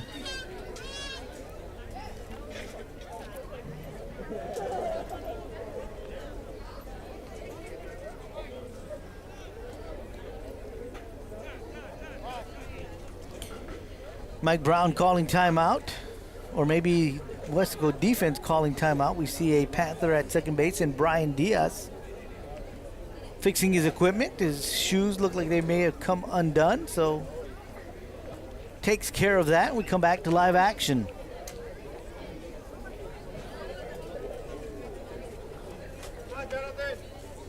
Two and 0 is the count to Mike Brown.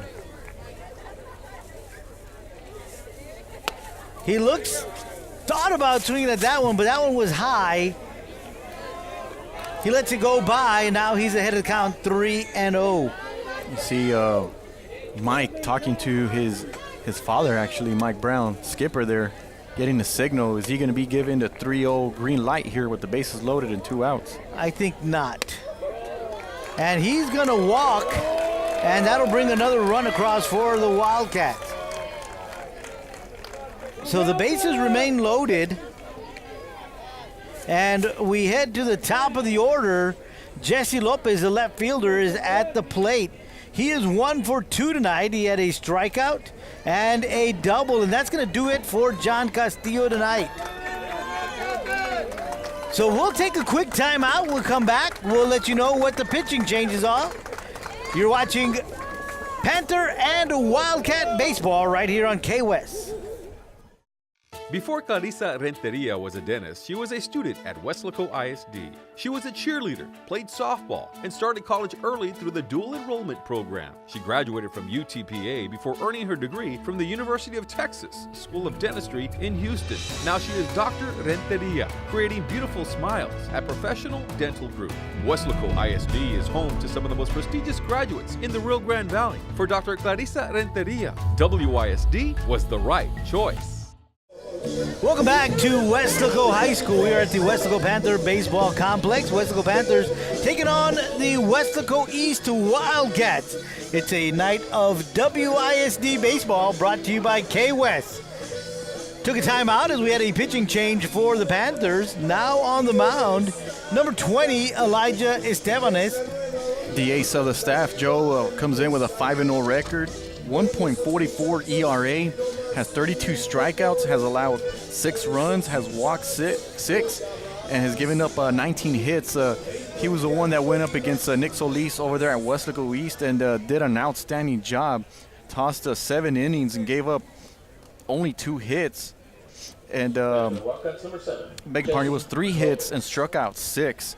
Had a no decision because, as we all know, both teams went 0-0 going into the 8th inning, and by then both starters were out.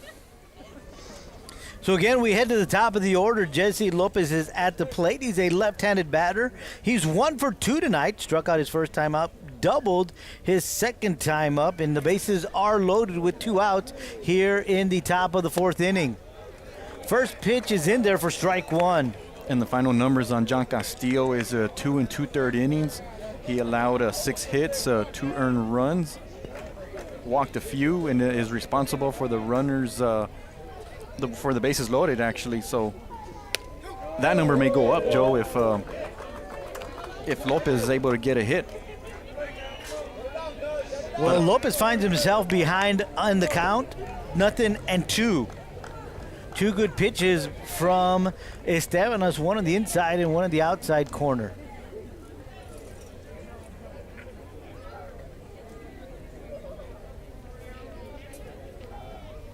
Breaking ball, that one is hit and fouled off out of play down the left field side of the ballpark, and the count remains 0-2 to Jesse Lopez. As we mentioned, Joe, we were going to see multiple pitchers tonight for Weslaco High. And for Elijah, he's got to think of this as perhaps a game situation in the playoffs. So you never know if he's going to have a bases loaded jam. That's a bouncer to third base, and they're going to say it's foul. And so I want to say that that's part of the thinking there for Coach Seddon. I was like, hey, Weslaco East has bases loaded. Our next opponent may have that opportunity, and let's give Elijah an opportunity here to get that experience. I'm sure he's been through it a number of times, but just, as the season comes to an end, you kind of want to have that repetition, as you can say. That one's fouled back. Count remains 0-2 for the 4th time. Yeah, Jesse Lopez is not making it easy for Elijah, that's for sure. I mean, Jesse's just trying to get his team back into the game. Got 1 run across and have an opportunity to get multiple runs here. Swing and a miss for strike 3. So Estebanes strikes out Lopez, and the inning is over. But the Wildcats were able to bring in 1 run on 1 hit. 3 runners left on, and we head to the bottom of the 4th inning. It is the Weslaco Panthers 9, the Weslaco East Wildcats 2. We'll be right back. Before Harlan Block raised the flag over Iwo Jima, he was a student at Weslaco ISD. There he played for the Panthers, won a championship, and learned some of the leadership skills he and 7 other students used while serving in the Marines. Weslaco ISD is home to some of the most prominent graduates in the Rio Grande Valley. For war hero Harlan Block, Weslaco ISD was the right choice. Welcome back to Weslaco High School. It's K-West bringing you this game between the Panthers and the Wildcats. Panthers lead 9-2 as we head to the bottom of the 4th inning. K-West bringing you this production, and we got the whole crew out here tonight, Mike. We got the whole crew, starting with Chief Photographer Mike Palacios, putting all this together, and then we got the First Lady, Darlene Gracia, in charge of all the graphics, and then we got Joel Ayal in charge of sound. And we got Don Ramirez there behind first base, and we got Val Zamora, the top cam, up here giving you the wide shot, and then we got Vinny Berry that's behind the wall there giving you the MLB shot. And of course we got Amadeo Briones with the famous gimbal camera that we're utilizing that we've used in the track meets and other events. And Softball and baseball. Yeah, you just got a great shot from Amadeo of Seth Sanchez and Raul Camarena as they were just kind of chatting away here as Seth Sanchez leads it off for the Panthers here in the bottom of the fourth. And, of course, on deck is Camarena. Nick Solis coming out for the fourth inning, and he trails in the count 2-0 to Seth Sanchez.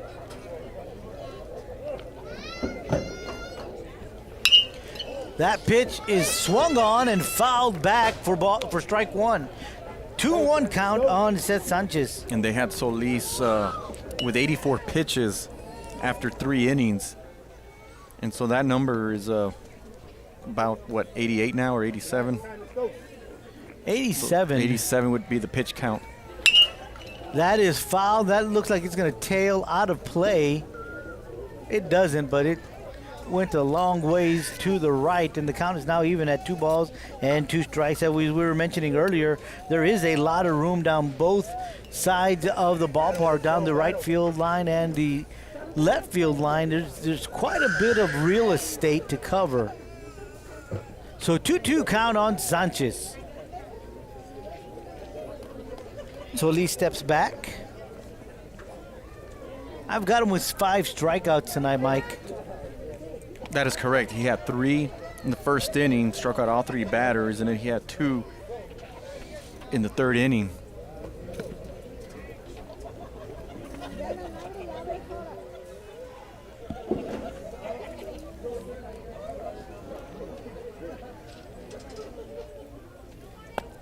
That one misses low, and the count is full. 3 balls, 2 strikes on the first baseman, Seth Sanchez. Solis had 11 strikeouts against the Panthers first time up. Panthers a little more patient tonight, have done a great job at reading Solis. That one is swung on. It is a high fly ball down the first base line. And Mike Brown cannot get his glove on it.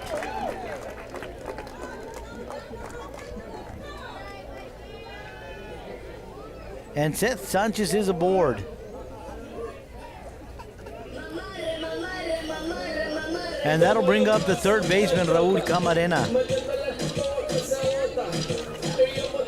Yeah, that ball was way, way up there. Pretty much disappeared in the lights, and just a tough play for the infielders to get. And it looks like we're going to have a courtesy runner. Devin Hanks coming on to run for Seth Sanchez.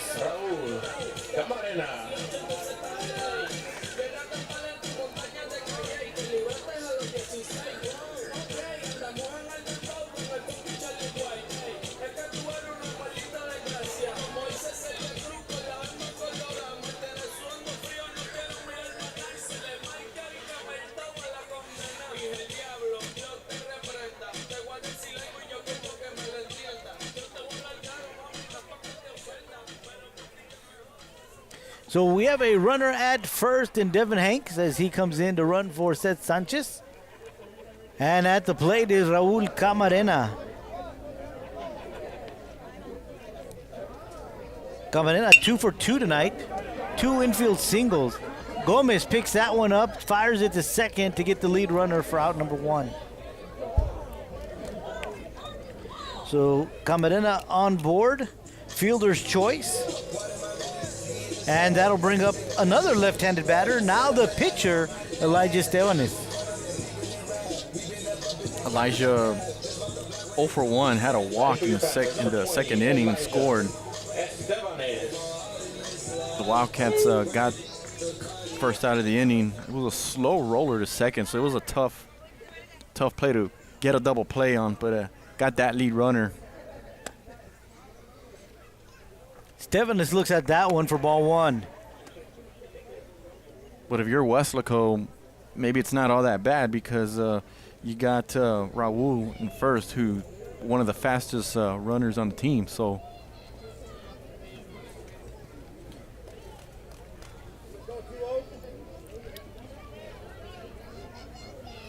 Swung on and missed for strike one. 1 ball and a strike on Elijah Estebanes. Estebanes came in relief last inning, faced one batter and struck him out.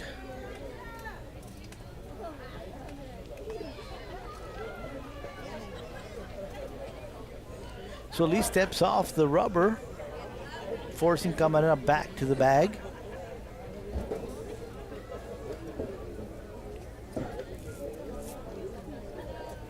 Back in the stretch. That ball misses for ball 2.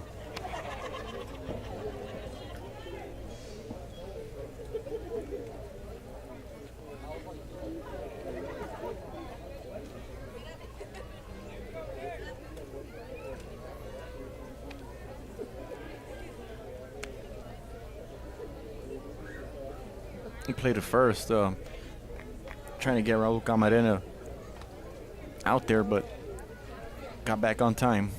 Yeah, we've seen Nick just kind of toss it to first. We really haven't seen him try a pickoff move tonight. That pitch misses outside and high for ball 3, so the count is now 3 balls and a strike to Estebanes.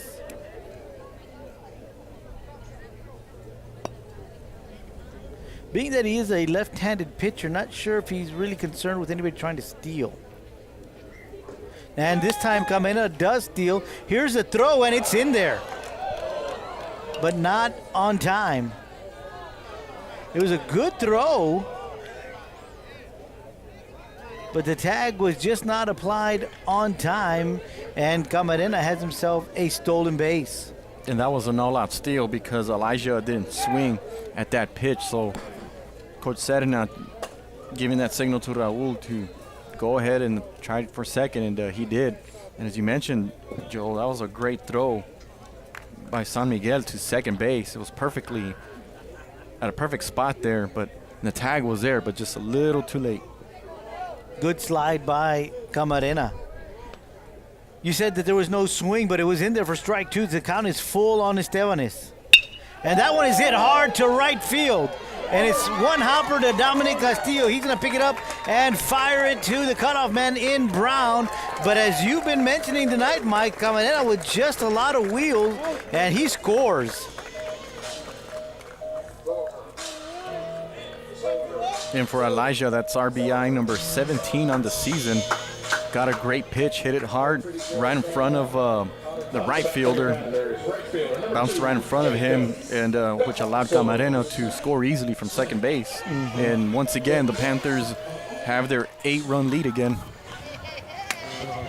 And that'll bring up Jacob Cavazos. Jacob is 1 for 2 tonight. He has a double, and he was struck out in the third.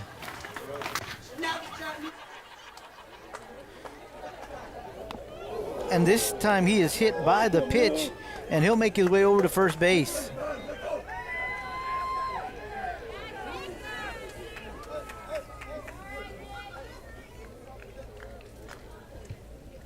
So that's the second hit batter tonight. So we got runners at first and second.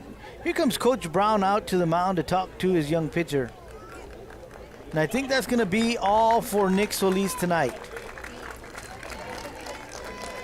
So as we wait for the pitching change, we'll take a quick timeout, and when we come back, we'll give you all of the details. You're enjoying WISD baseball. It's the Panthers and the Wildcats right here on K-West.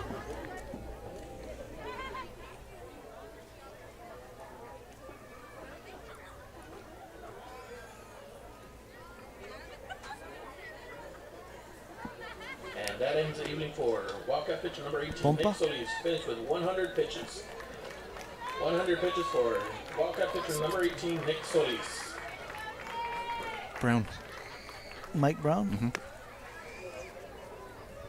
Oh, yeah, it is a 6, not a 5. So is Brown warming up in the bullpen Now on the mound while for he's the waiting to bat? Wildcats number 16, Mike Brown.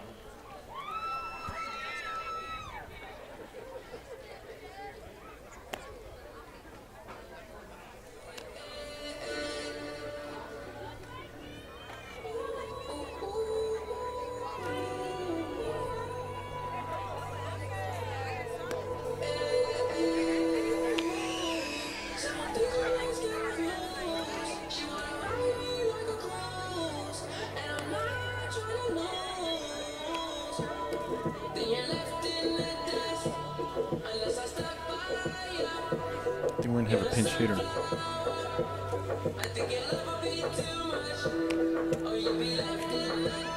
Pompa, that's where I was looking at the 15. Like, I see a 15 somewhere.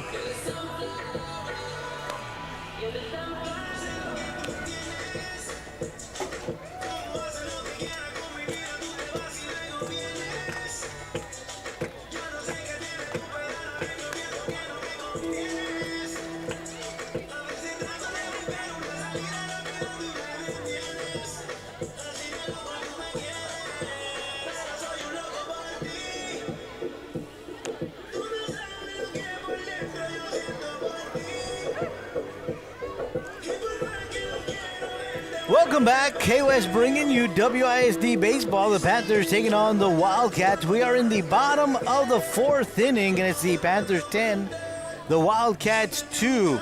We have a pitching change now on the mound for the for the Wildcats is Mike Brown. He moves over from first base to the pitcher's mound. Nick Solis will move over to first base, so just a swap of positions for those two. And we have a pinch hitter in for Brian Diaz. Is going to be Lorenzo Pompa.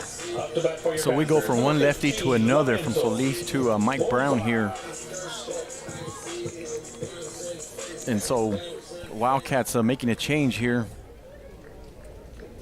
hoping to get out of this inning.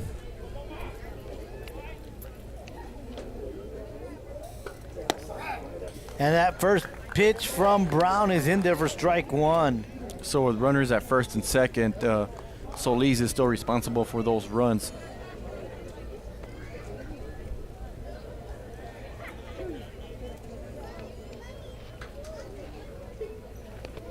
Way ahead of that pitch is Pompa. A beautiful breaking ball from Brown. Got Pompa to reach and look for it. And now he's ahead of the count, 0-2.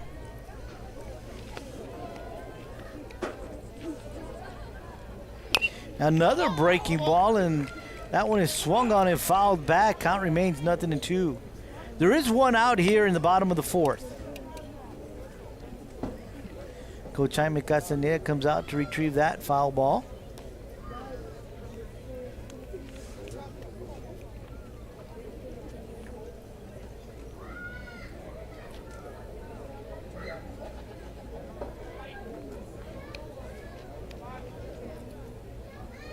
Brown steps off the rubber.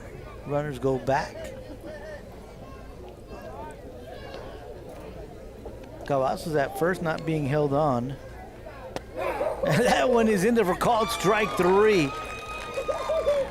Great off-speed pitch there. Yeah, 5 straight breaking balls from Brown to strike out Diaz. Yeah, Pompa was pretty aggressive there at the plate. I'm sorry, Pompa. Yeah, Pompa was aggressive there at the plate, swinging at balls there, and then Mikey comes away with a breaking pitch, and Pompa takes it and gets that strikeout for the second out of the inning. And speaking of seconds, we have our second pinch hitter here of this inning. And now batting is going to be Mike Moreno. He'll be batting for the catcher, Jaden Perez.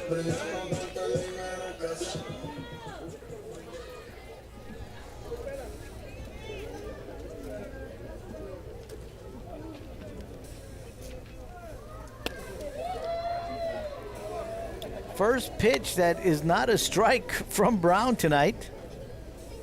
Ball one.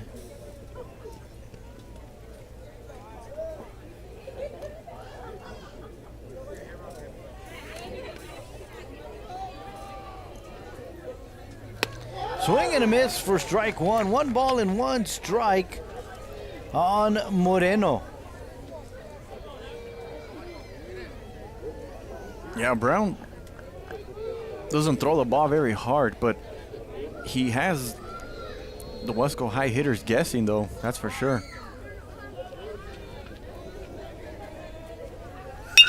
That one is hit to Gomez. Gomez picks it up, fires it to first for out number 3. Panthers get one more run here in the fourth inning. They lead by a score of 10-2. We played 4 here in Weslaco, and once again, the score is the Weslaco Panthers 10, the Wildcats 2. We'll be right back. Register now for Weslaco ISD all-day pre-K and kindergarten. Come join our family and one of the many elementary schools recognized with numerous distinction designations for their academic programs. Registration is now taking place at the USDA building on 4th Street. Call 969-6670. Weslaco ISD, all-day pre-K and kindergarten. The right choice. Welcome back, Weslaco High School. We are at the Panther Baseball Complex. K-West bringing you this game between the Panthers and the Wildcats. We've played 4 complete innings, and the Panthers are up by a score of 10-2. Baby Shark gets all the kids excited, and of course on the Jimbo camera, Amadeo coming out here and catching all the excitement from the kids dancing to Baby Shark. Estevanes makes his way out after striking out the only batter he faced in the 4th inning, and the first pitch is swung on, and it is caught by Seth Sanchez. Seth Sanchez didn't even have to move there. All he had to do is put the glove up there, and it was a line drive shot right to him for out number 1. Number 18, Nick Solis. Well, Esteban is facing batters 2, 3, and 4 in Rodriguez, who just lined out to first base, and that's going to bring up Nick Solis, who's now at first base. He is 0 for 2 tonight. He's grounded out twice, and twice is grounded out to the Twins. 1 to Raul and 1 to Axel.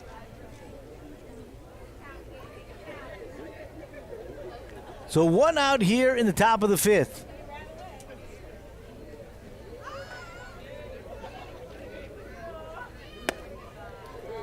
Second pitch misses low for ball 2, so the count is 2 balls and no strikes to Nick Solis.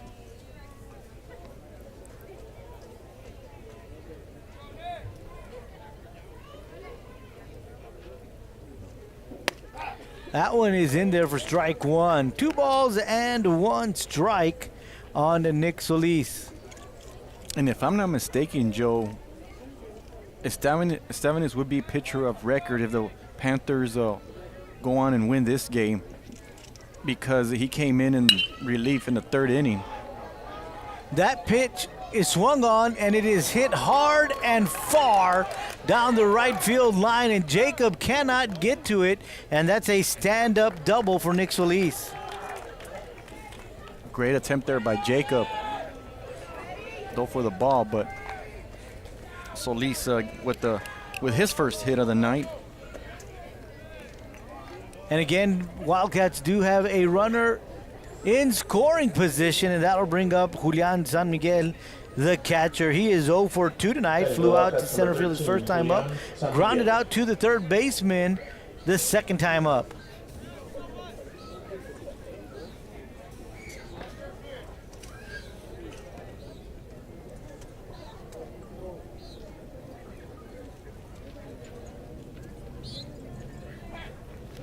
Swing and a miss for strike 1.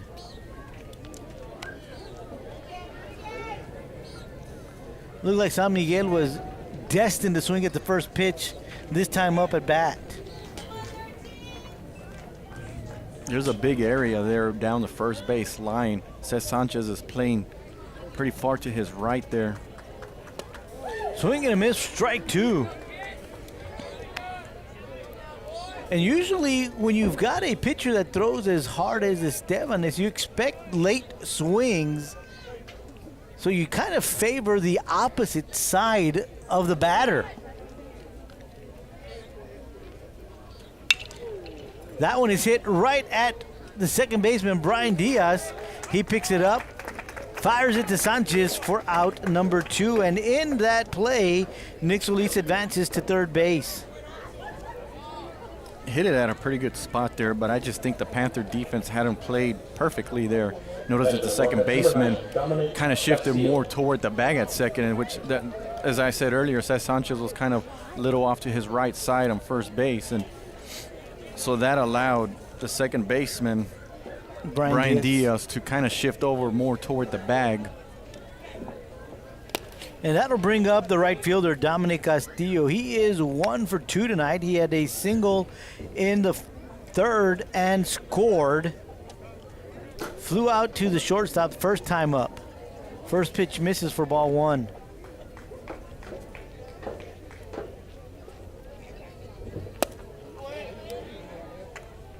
They said he went around, Yeah. so that's strike one. 1 ball and 1 strike. Tried to check his swing, but went a little too far there. Elijah came with a fastball there, so Dominic hesitated and went a little too far.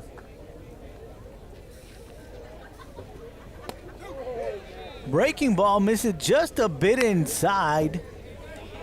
No, they're going to say that's strike 2. I didn't see the arm go up, but it just went up on the screen. So 1 ball and 2 strikes. And now the blue calls it 1 and 2. Might have heard me. And that one is down the right field line, first base line.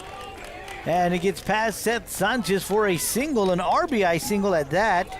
And the lead is now only 7 as the Wildcats have just scored their 3rd run tonight.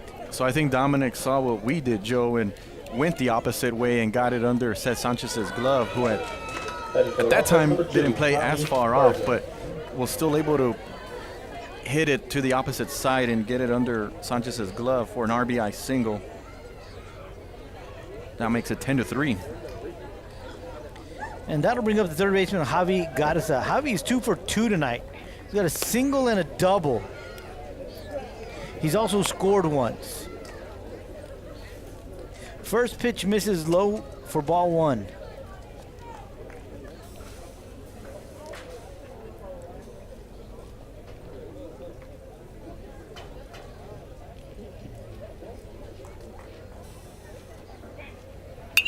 Swung on and fouled back for strike 1. 1 ball and 1 strike to Javi Garza.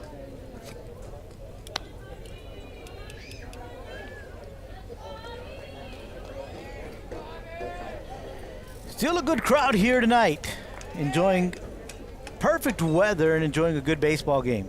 And the sprinkles that we were getting a little earlier is now gone, so I think we're okay the rest of the way.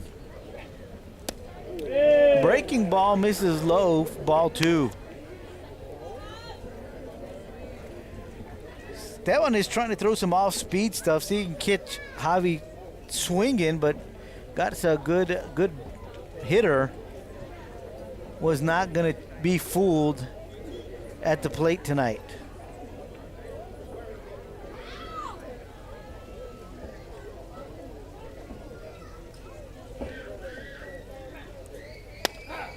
That one is in there for strike 2. The count is even at 2 balls and 2 strikes.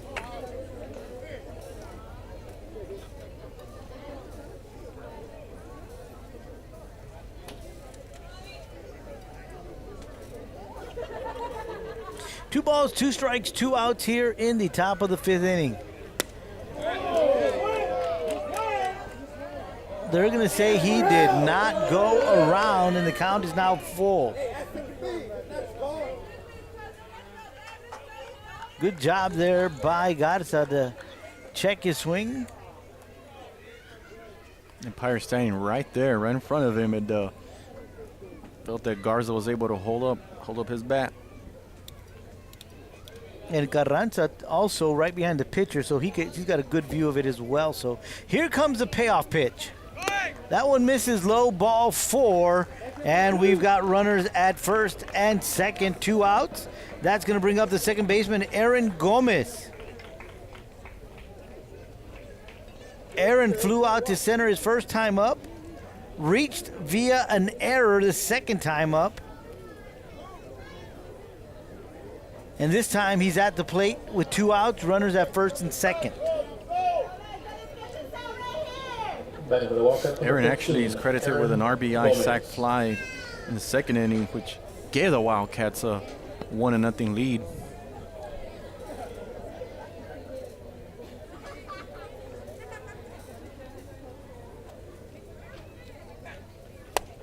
Swing and a miss, strike 1. Big swing there from Gomez. But right now the Wildcats need Gomez to produce once again and creep up on the deficit.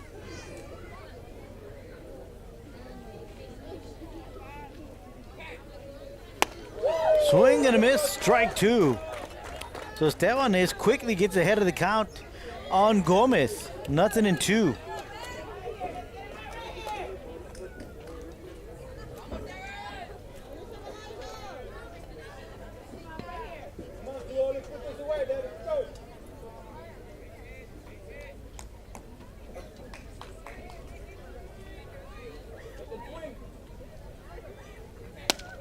That one misses a little high for ball one.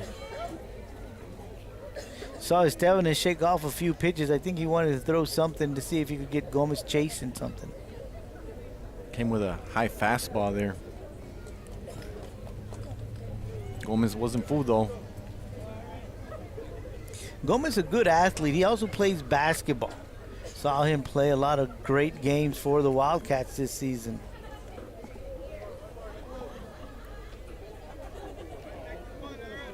So here comes the 1-2.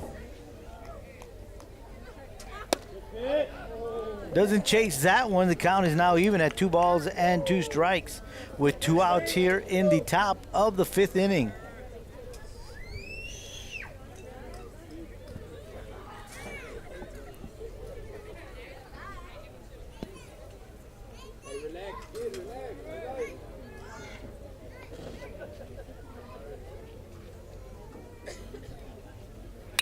Fouled back, count remains 2-2 on Gomez, the second baseman. Gomez with a pretty good whack there.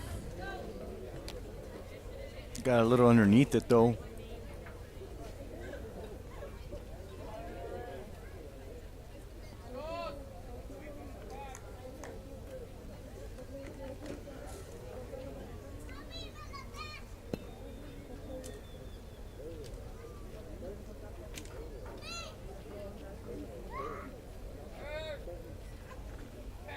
That breaking ball misses high. The count is now full.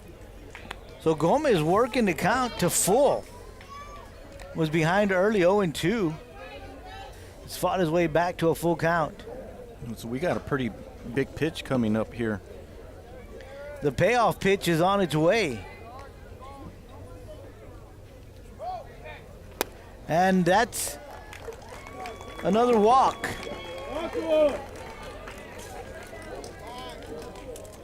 So back-to-back walks issued by Estevanes, and now the bases are loaded. And that's going to bring up the designated hitter, Lenny Longoria. Lenny is 0 for 2 tonight. He struck out his first time up, flew out to the third baseman his second time up. Lenny Longoria. Wildcats need him to get something going here. You can see there Coach Brown giving Lenny some instructions there. And with 2 outs, the runners are taking off at the crack of the bat. Estevanes from the windup. First pitch misses high.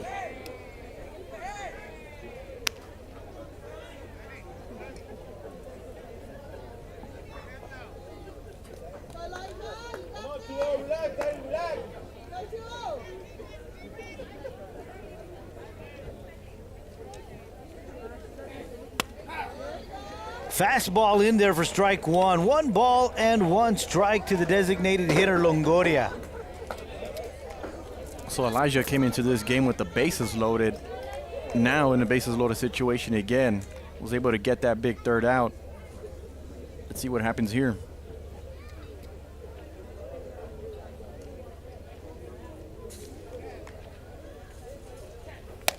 That one is high, ball 2.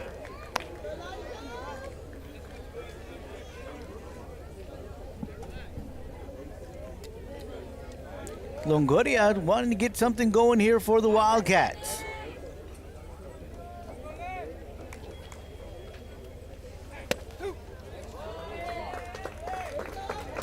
They're going to say that's in there for strike 2. Count is even at 2 balls and 2 strikes. 2 outs here in the top of the 5th. Longoria looks over to Coach Brown, gets back in the box.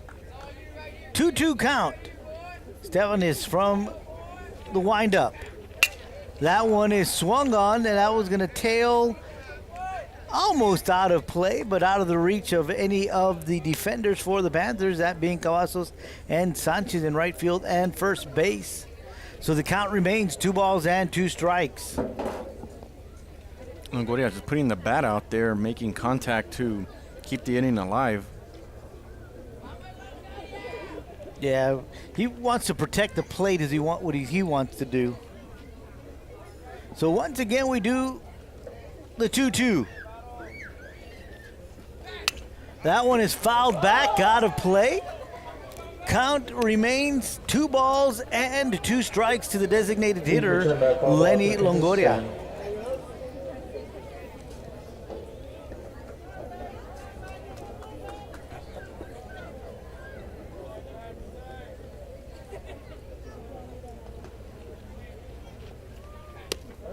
That one's outside, and again, for this 3rd straight batter, we've got a full count. And the runners will be going on this pitch, so if Lenny could get a hold of one to one of the gaps, we may have 3 runs that score. That one is right back to Esteban as he grabs it, takes a few steps over to first base, and that is out number 3. So we did have 2 hits. 1 run came across, 3 runners left on. We head to the bottom of the 5th inning. It's the Weslaco Panthers 10, the Weslaco Wildcats 3. Before Rene Hinojosa became a business executive, he was a student at Weslaco ISD. He participated in UIL academics, designed the original Wildcats logo, was an all-state academic middle linebacker. He then played for the Longhorns, graduating with a business degree from UT. Now he's the Director of Strategic Development at Doctors Hospital at Renaissance. Weslaco ISD is home to some of the most prestigious graduates in the Rio Grande Valley. For Rene Hinojosa, WISD was the right choice. Welcome back to Weslaco High School. We are at the Weslaco Panther Baseball Complex.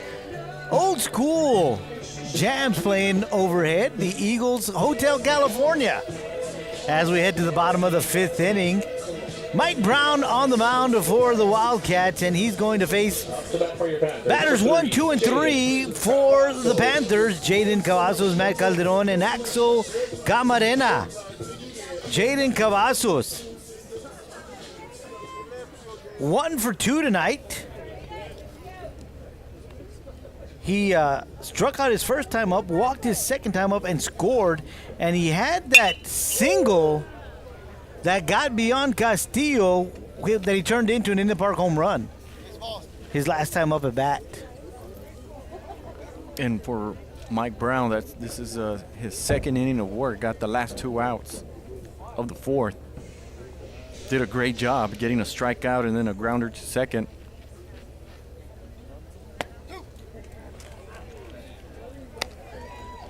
Jaden swings at the first one, fouls it away, looks at the second one for called strike 2, so he's behind on the count, 0-2. But now Brown's going to be dealing with the top of the lineup and in the meat of the order here, so see how the young fella does. That one is swung on and fouled back. Count remains 0-2.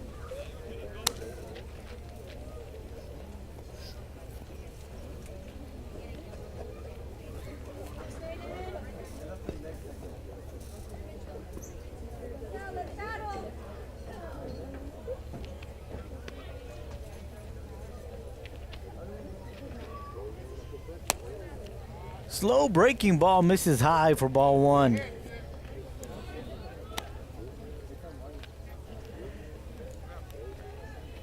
Brown has good control of his pitches. Yeah, we saw him call time right now. Wants to talk to his catcher just to make sure that they're on the same page.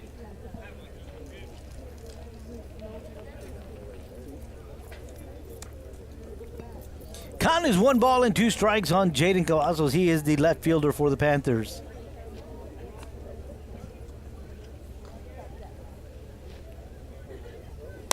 Another ball that misses high, ball 2.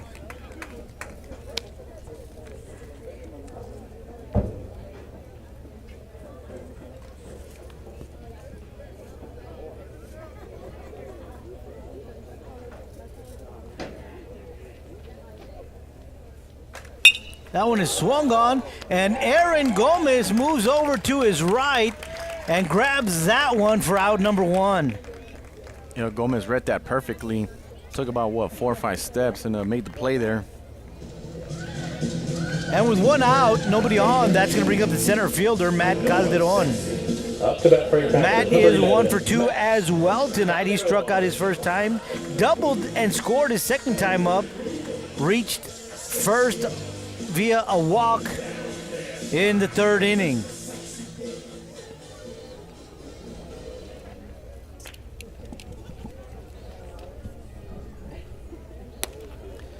First pitch misses for ball 1.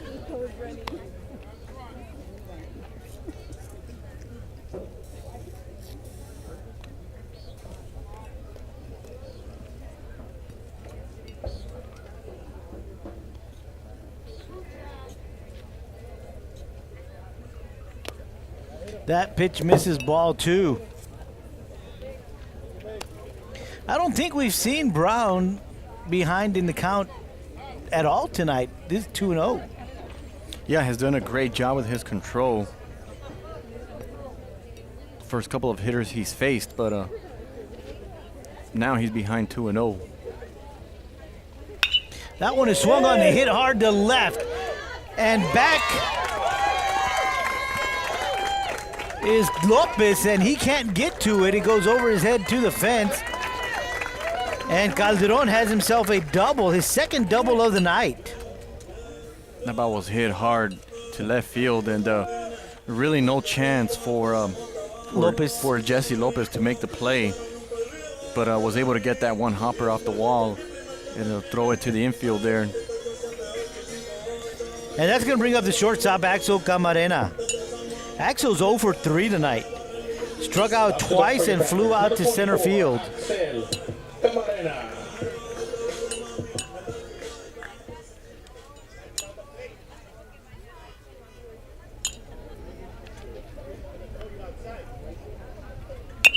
Breaking ball, that's grounder. Brown picks it up, turns around, throws it to first base for out number 2. So good job there by Brown coming off the mound, grabbing the ball and realizing where he's at because he had to turn around to throw it to first. Well, being that he's left-handed, he had to get the ball with his right hand, and then, as you mentioned, kind of do like a little 360, a little spin move and throw it to first base. So great fundamental play there to get that second out. Now batting for your Panthers, number 23. So Calderon moves to third base on the play. that's going to bring up first baseman Seth Sanchez.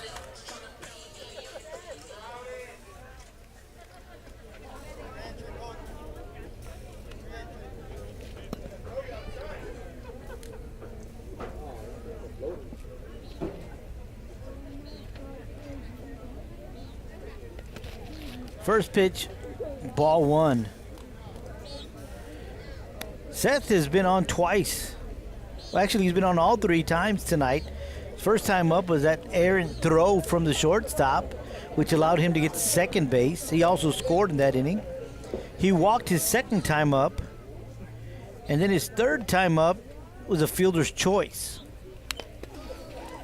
Breaking ball, and he waited for that one, and he wanted to get hold of it. Yeah, he was thinking home run on that pitch.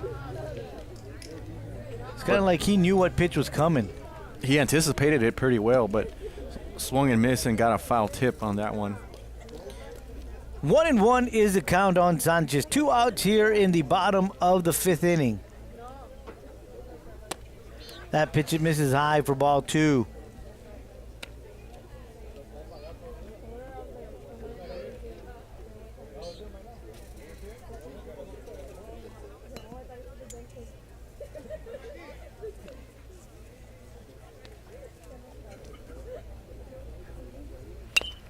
Fouled back. 2 balls and 2 strikes on Sanchez.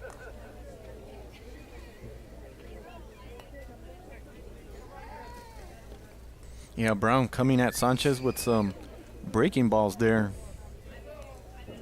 And Sanchez thinking long ball, I think.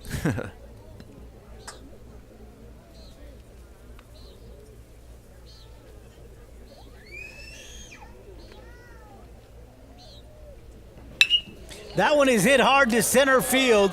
That's going to catch the gap, and that's going to be a one-hopper to the fence. Sanchez is rounding second on his way to third, and he's going to get there. In the meantime, Calderon does come across for run number 11 for the Panthers. So an RBI triple for Sanchez. Finally was able to get a hold of one and went to right center there and hustled all the way to third base there. And for Sanchez, that's RBI number 30. And I want to say, Joe, that that's his first triple of the season. Came into this game with 10 doubles. Mike Brown went out there to have a word with the home plate umpire, Margarito Trevino. I'm thinking what they're saying is Seth may have missed a bag.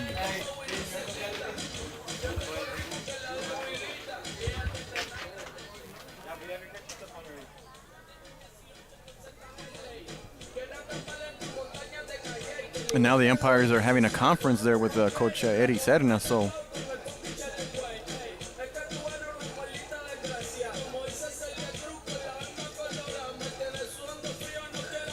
let's see what happens. Well, maybe not. Maybe I was wrong. Normally, when the coach comes out to talk to one of the umpires in a situation like that, it's because they're going to contest that maybe there was a bag that was not touched. But I guess not. Whatever it was, maybe just some small words, whatever it is. But nonetheless, we'll resume play here tonight. That'll bring up Raul Camarena. Camarena for the night has singled twice and reached on a fielder's choice. It's a slow breaking ball. I think that fooled Camarena because he dropped the bat. Ball one. You look at his uniform, it's full of dirt, so that tells you he's had a busy night tonight. Well, as we mentioned, he has singled twice. He reached on a fielder's choice, and he scored twice. Ball gets away from San Miguel, and we had a pinch runner in Jeremiah Delgado, and he'll score. So the score is now 12-3 in favor of the Panthers. 2 outs here in the bottom of the fifth. 2-0 is the count to Camarena, and there are 2 outs.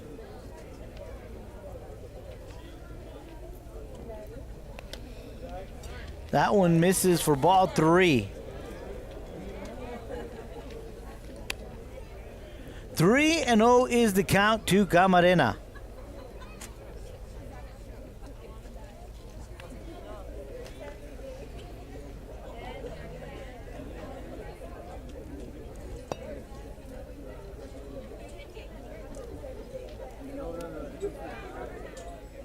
Camarena, a left-handed batter. 4 straight pitches, and he's on board again.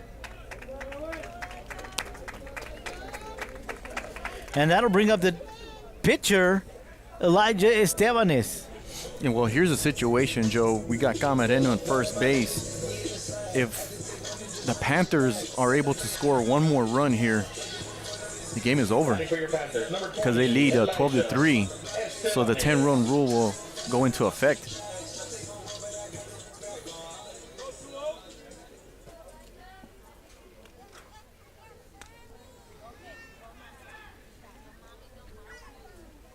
Estebanes is 1 for 2 tonight. He flew out to right, singled in the 4th, walked and scored in the 2nd. And Camarena did have a stolen base last inning, so let's see if Coach Serna sends him again. Maybe that's why Brown is making his throws at first base, trying to keep Camarena as close as possible. Not allowing him to get into scoring position.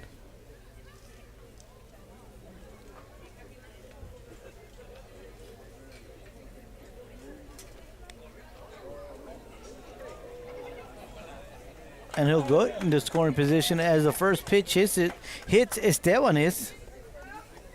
So we've got runners at first and second. And that'll bring up Jacob Cavazos, the right fielder.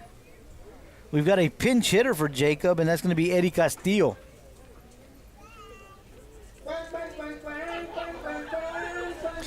Coach Jaime Castañeda out to talk to Mike Brown.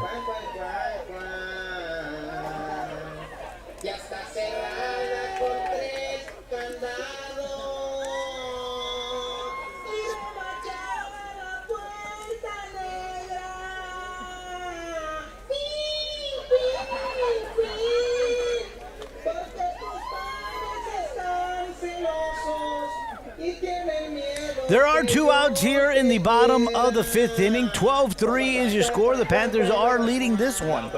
Eddie Castillo pinch hitting for Jacob Cavazos. Runners at first and second with 2 outs. And the numbers on Eddie Castillo comes in with a .222 batting average, no home runs, 3 RBIs, has scored 18 runs. Swing and a miss, strike 1. One of the few fastballs that we've seen Brown throw tonight.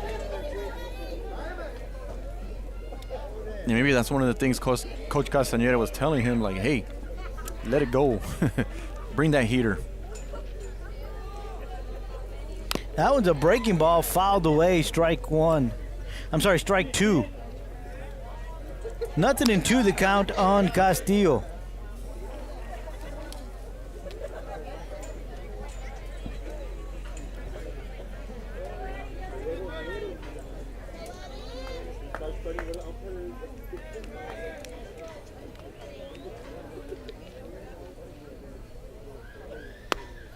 That one misses high. 1 ball and 2 strikes is not the count.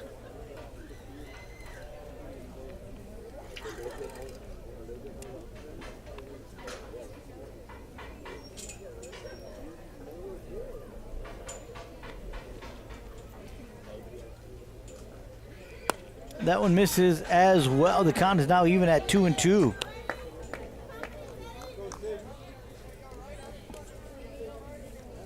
Eddie Castillo batting in place of Jacob Cavazos. An opportunity to put the game away with a base hit. That one misses inside. The count is now full. 3 balls, 2 strikes, 2 outs here in the bottom of the 5th.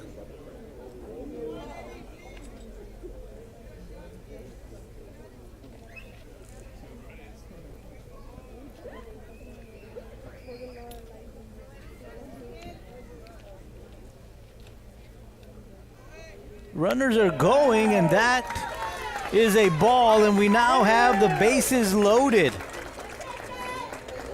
And that's going to bring up the second baseman, Brian Diaz. Diaz was hit by the pitch in the 2nd inning.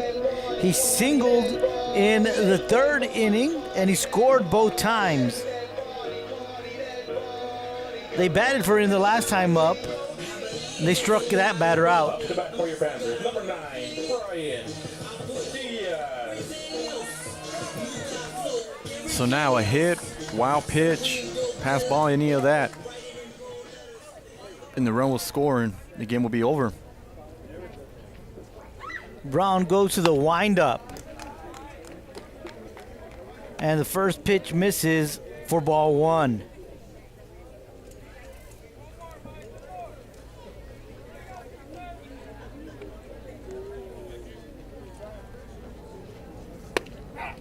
That one is in there for strike 1. 1 ball and 1 strike to Diaz.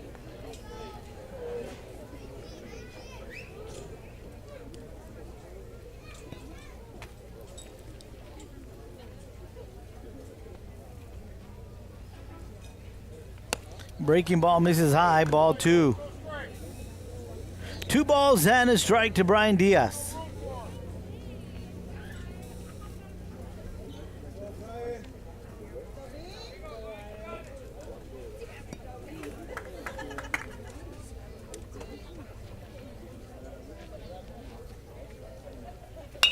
This one is hit to left field. Jesse Lopez is under it, and he catches that one for out number 3. So we head to the top of the 6th inning. The score is the Weslaco Panthers 12, the Weslaco East Wildcats 3.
Talk to your counselor about CTE courses that provide academic credit in science, math, English, fine arts, and speech. Weslaco ISD, the right choice for CTE.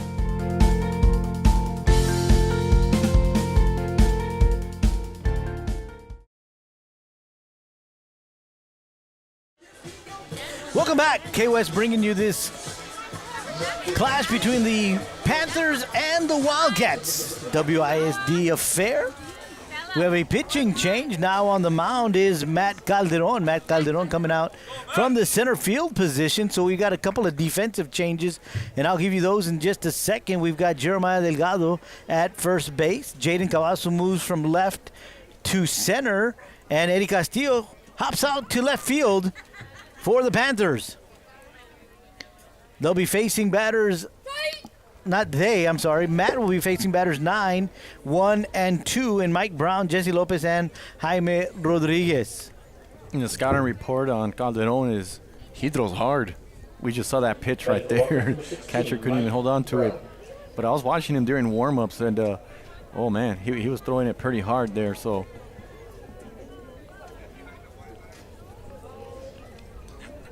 well, he and Pettis chatting it up, making sure they got everything squared away, and now they do. And so here we go.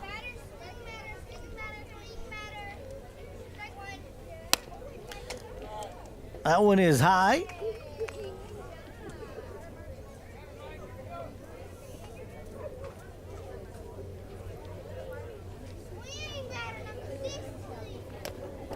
That one misses, so 3 straight balls from Calderon.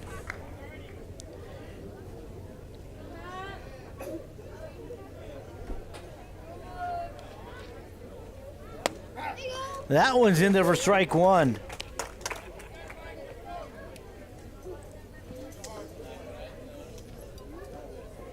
Well, you talked to Coach Sedna. He said he's throwing in several pitchers, and he has. now Calderon has fought back from a 3-0 count to 3-2. 2 straight strikes.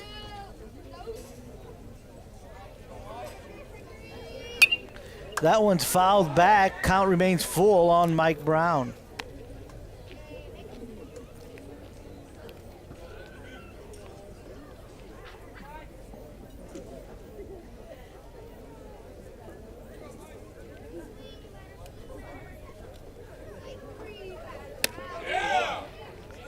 He looks at that one for ball 4, so he's aboard for the second time tonight. He's walked the last time up. And so with the runner at first, nobody out, we head to the top of the order, and that's going to bring up the left fielder, Jesse Lopez. Lopez is 1 for 3 tonight. He has a double. He's been struck out twice. Jesse Lopez. And I think we have a courtesy runner at first base. Let's see if I can get that number.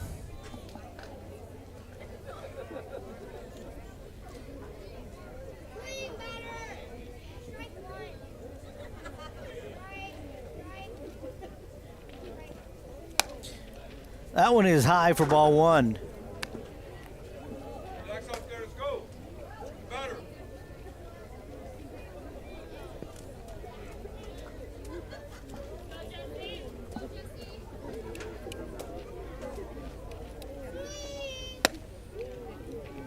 That one high as well. Ball 2. 2 balls and no strikes to Jesse Lopez. Calderon, a left-handed pitcher. Ball 3.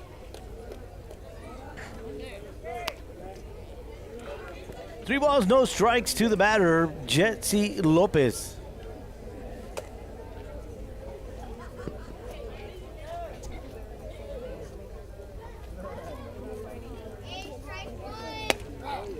That one is in there for strike 1.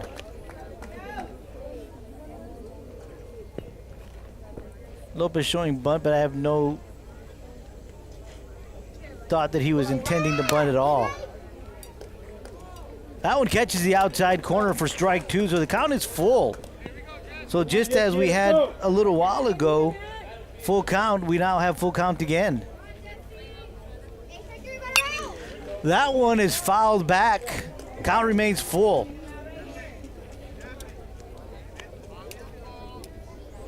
So Calderon has fought back from back-to-back 3-0 counts. Give up a walk to Brown, and see what he can do here. Swing and a miss. For strikeout number 1 from Calderon. That's the third strikeout of Jesse Lopez tonight. And with 1 out, runner at first base, that's going to bring up the center fielder, Jaime Rodriguez. Jaime is 1 for 3 tonight. He had a triple his first time up, was left stranded at third base, struck out his second time up, and flew out to first base his third time up.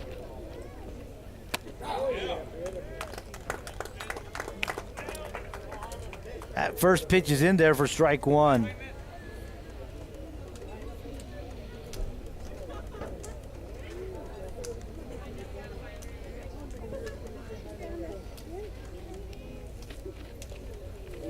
That pitch is high, ball 1. Quick throw to first base, not in time. And Raymond Ibarra is the runner at first. I was able to finally catch his number. 1 ball, 1 strike on the batter, Jaime Rodriguez. And so that would be number 14. Correct. Raymond Ibarra.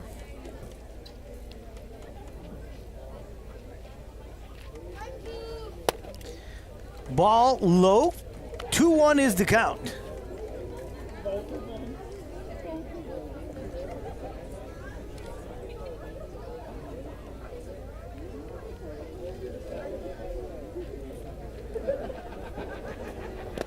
Another ball low.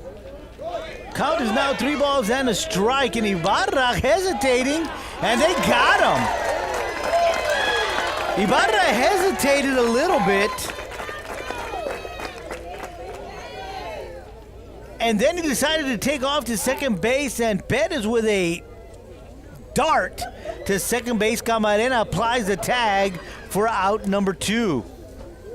There's a big out there because now you have nobody out, nobody on base, 2 out. And that has to help Calderon right there. And that ball was thrown exactly where it needed to be because Camarena really didn't even have to move his glove to apply the tag. So there's now 2 outs in the inning, as you just mentioned right now, Mike. Nobody on. 3-1 is the count. And now we have another runner on board. But no one accompanies him this time around. And that's going to bring up Nick Solis, the first baseman. Nick Solis is 1 for 3 tonight. Doubled and scored in the 5th inning. Grounded out twice, once in the 1st and once in the 3rd.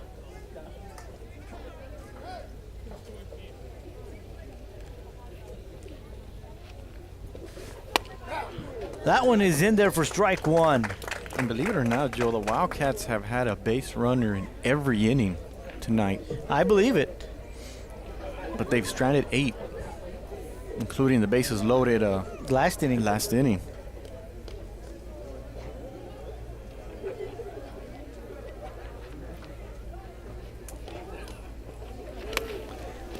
That one gets away from the catcher. Rodriguez advances the second on the wild pitch. And the count is even at 1 ball and a strike.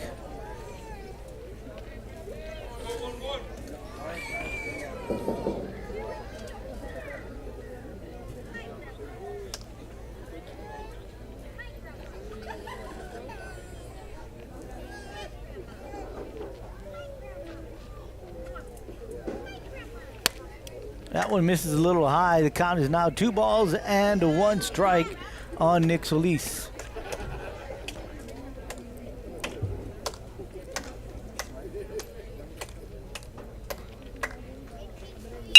Swung on and hit hard in between first and second.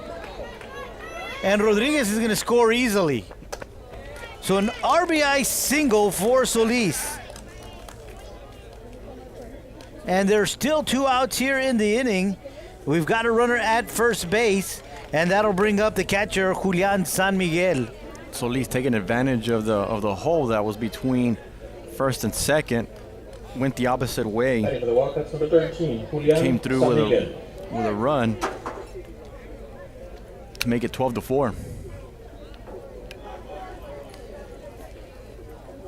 San Miguel 0 for 3 tonight.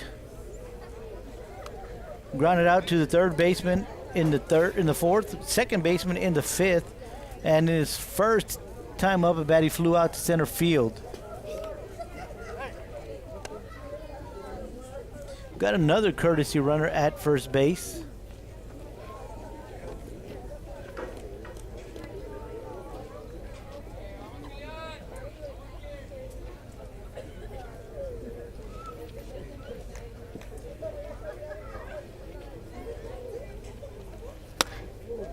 That one is inside, ball one.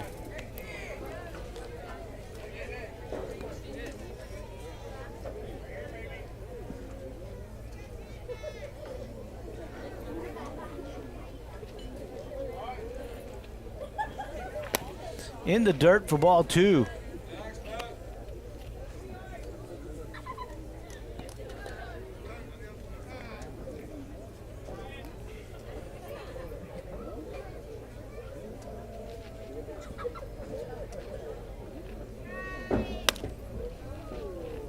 Just a bit inside for ball three. 3 balls and no strikes to the catcher, Julian San Miguel. And as a number 4 hitter, you wonder if he'll be given the 3-0 green light here. 4 straight pitches puts him at first base. So we got runners at first and second, 2 outs, and that's going to bring up Dominic Castillo, the right fielder. He's 2 for 3 tonight. 2 singles and a fly out to the shortstop. He scored in the 4th inning. And we see Coach Brown there having a few words with Castillo. Dominic Castillo. Probably letting him know how the defense is playing and what he could take advantage of. And probably also telling him to wait for a strike, because we've seen Calderon go deep in the count on several batters here.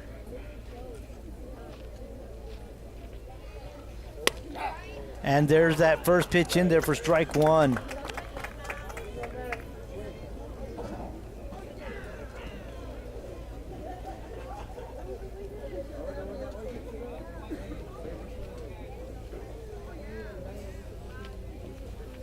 Swung on, and this is in shallow left field. Third baseman Raul Camarena turns around, runs back, grabs it for out number 3. So we head to the bottom of the 6th inning, and it's the Weslaco Panthers 12, the Weslaco East Wildcats 4. We'll be right back.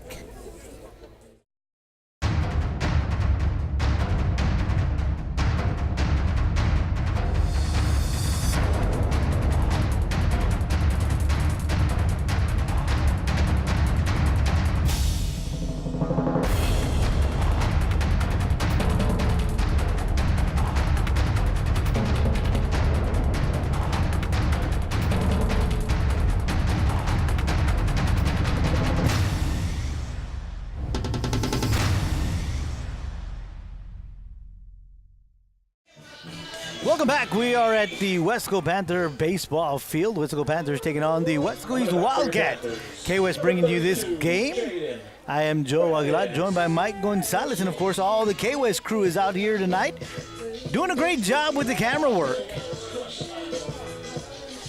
Mike Brown comes out for his 3rd inning of work, and he'll be facing batters 9, 1, and 2. Jaden Perez, Jaden Cavazos, and Matt Calderon. First pitch misses low for ball 1. Jaden Perez is 0 for 3 tonight. He flew out to right field the first time up, his second time up, fly out to center field, and then grounded out to the second baseman the last time up at the bat. Second pitch misses. The count is now 2 balls and no strikes.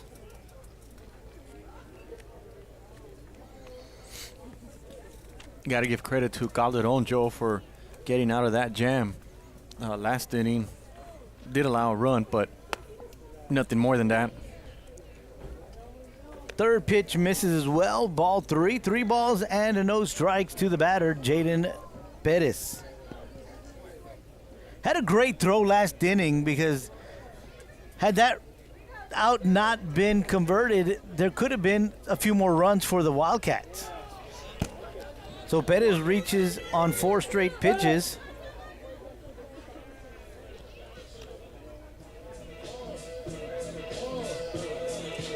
And so nobody out.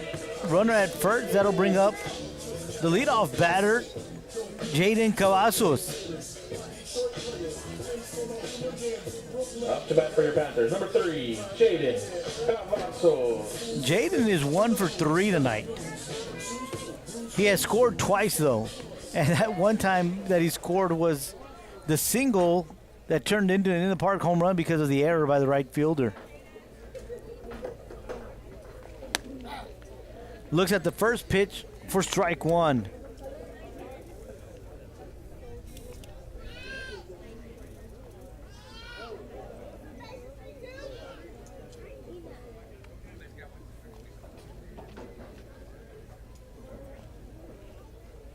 Breaking ball, slow and high, misses ball 1.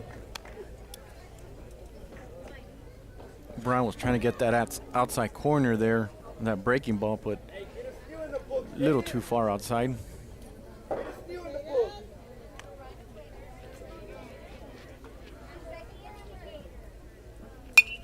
That one is swung on and fouled back for strike 2.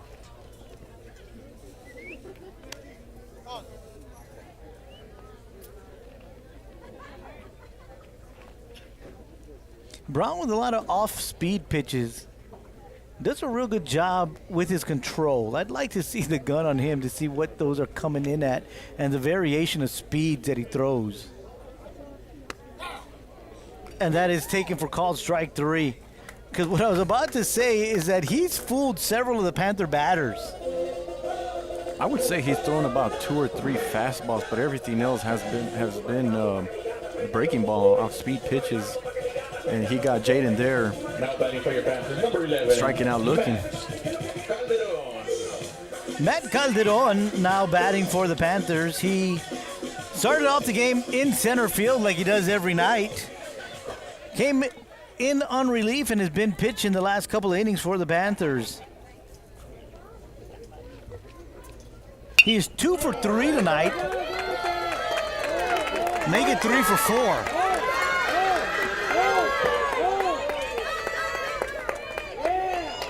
And scoring is Jaden from first.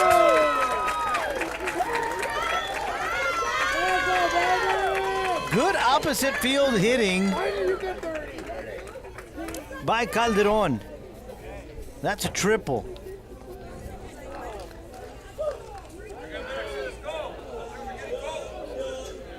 13-4 is the score. Runner at third, nobody out. Axel Camarena, the shortstop, is at the plate. All he's got to do is advance Matt Calderon 90 feet. Brown goes to the windup. Breaking ball, fouled down the first base side. Nothing to 1 to count. He was trying to go the opposite way, just like Matt did. Something that we've brought up in a few occasions there. All that space there down the first base line. And that one is going to get by the first baseman, and in comes Matt Calderon for run number 14, and that's going to do it all for tonight, folks. Weslaco Panthers win this one in 6 innings by a score of 14-4. We want to thank K-West for all their great camera work. Yeah, great job by the whole crew here, starting with Mike Palacios, Darlene Gracia, Joe Leal, Val Zamora, Vinny Berry, Don Ramirez, and can't forget Amadeo Briones. Once again, the final score for tonight's ball game, it was the Weslaco Panthers 14, the Weslaco East Wildcats 4. For K-West, I am Joe Aguilar, joined by Mike Gonzalez and all of the K-West crew who did such a great job tonight, saying good night. Once again, final score, Weslaco Panthers 14, the Weslaco East Wildcats 4. Good night. Being a senior as my last home game for the regular season, it's a very special night to go out and win this way with a 10-run rule, and I enjoy being next to my brothers day in and day out. You grow up in Weslaco, and that's all you think about. You think about playing for Weslaco. You go to Little League, you see where the varsity players go and support, which are now us. So it's kind of cool that we're kind of being the ones to pass it down now. 4 years went by real quick, it went in a blink of an eye. And I remember coming in as a freshman, we had high expectations. We still do, but it's gone quick, and it's just been a fun ride with the guys and my brothers. It's good. It's been great. Honestly, this was a dream come true. Playing baseball at varsity level for 3 years since my sophomore year, and this is my senior year, so I got to make it last. So far, it's been a crazy ride, full of up and downs, but I'm glad for the people in our corner who support us through everything, and because of them, we're here right now, and looking forward to what the future has ahead of us, going into the playoffs, trying to make a long run. It's something special. We appreciate the love they give to us here since day one. We appreciate it all. We just take it in and try to make the best with it.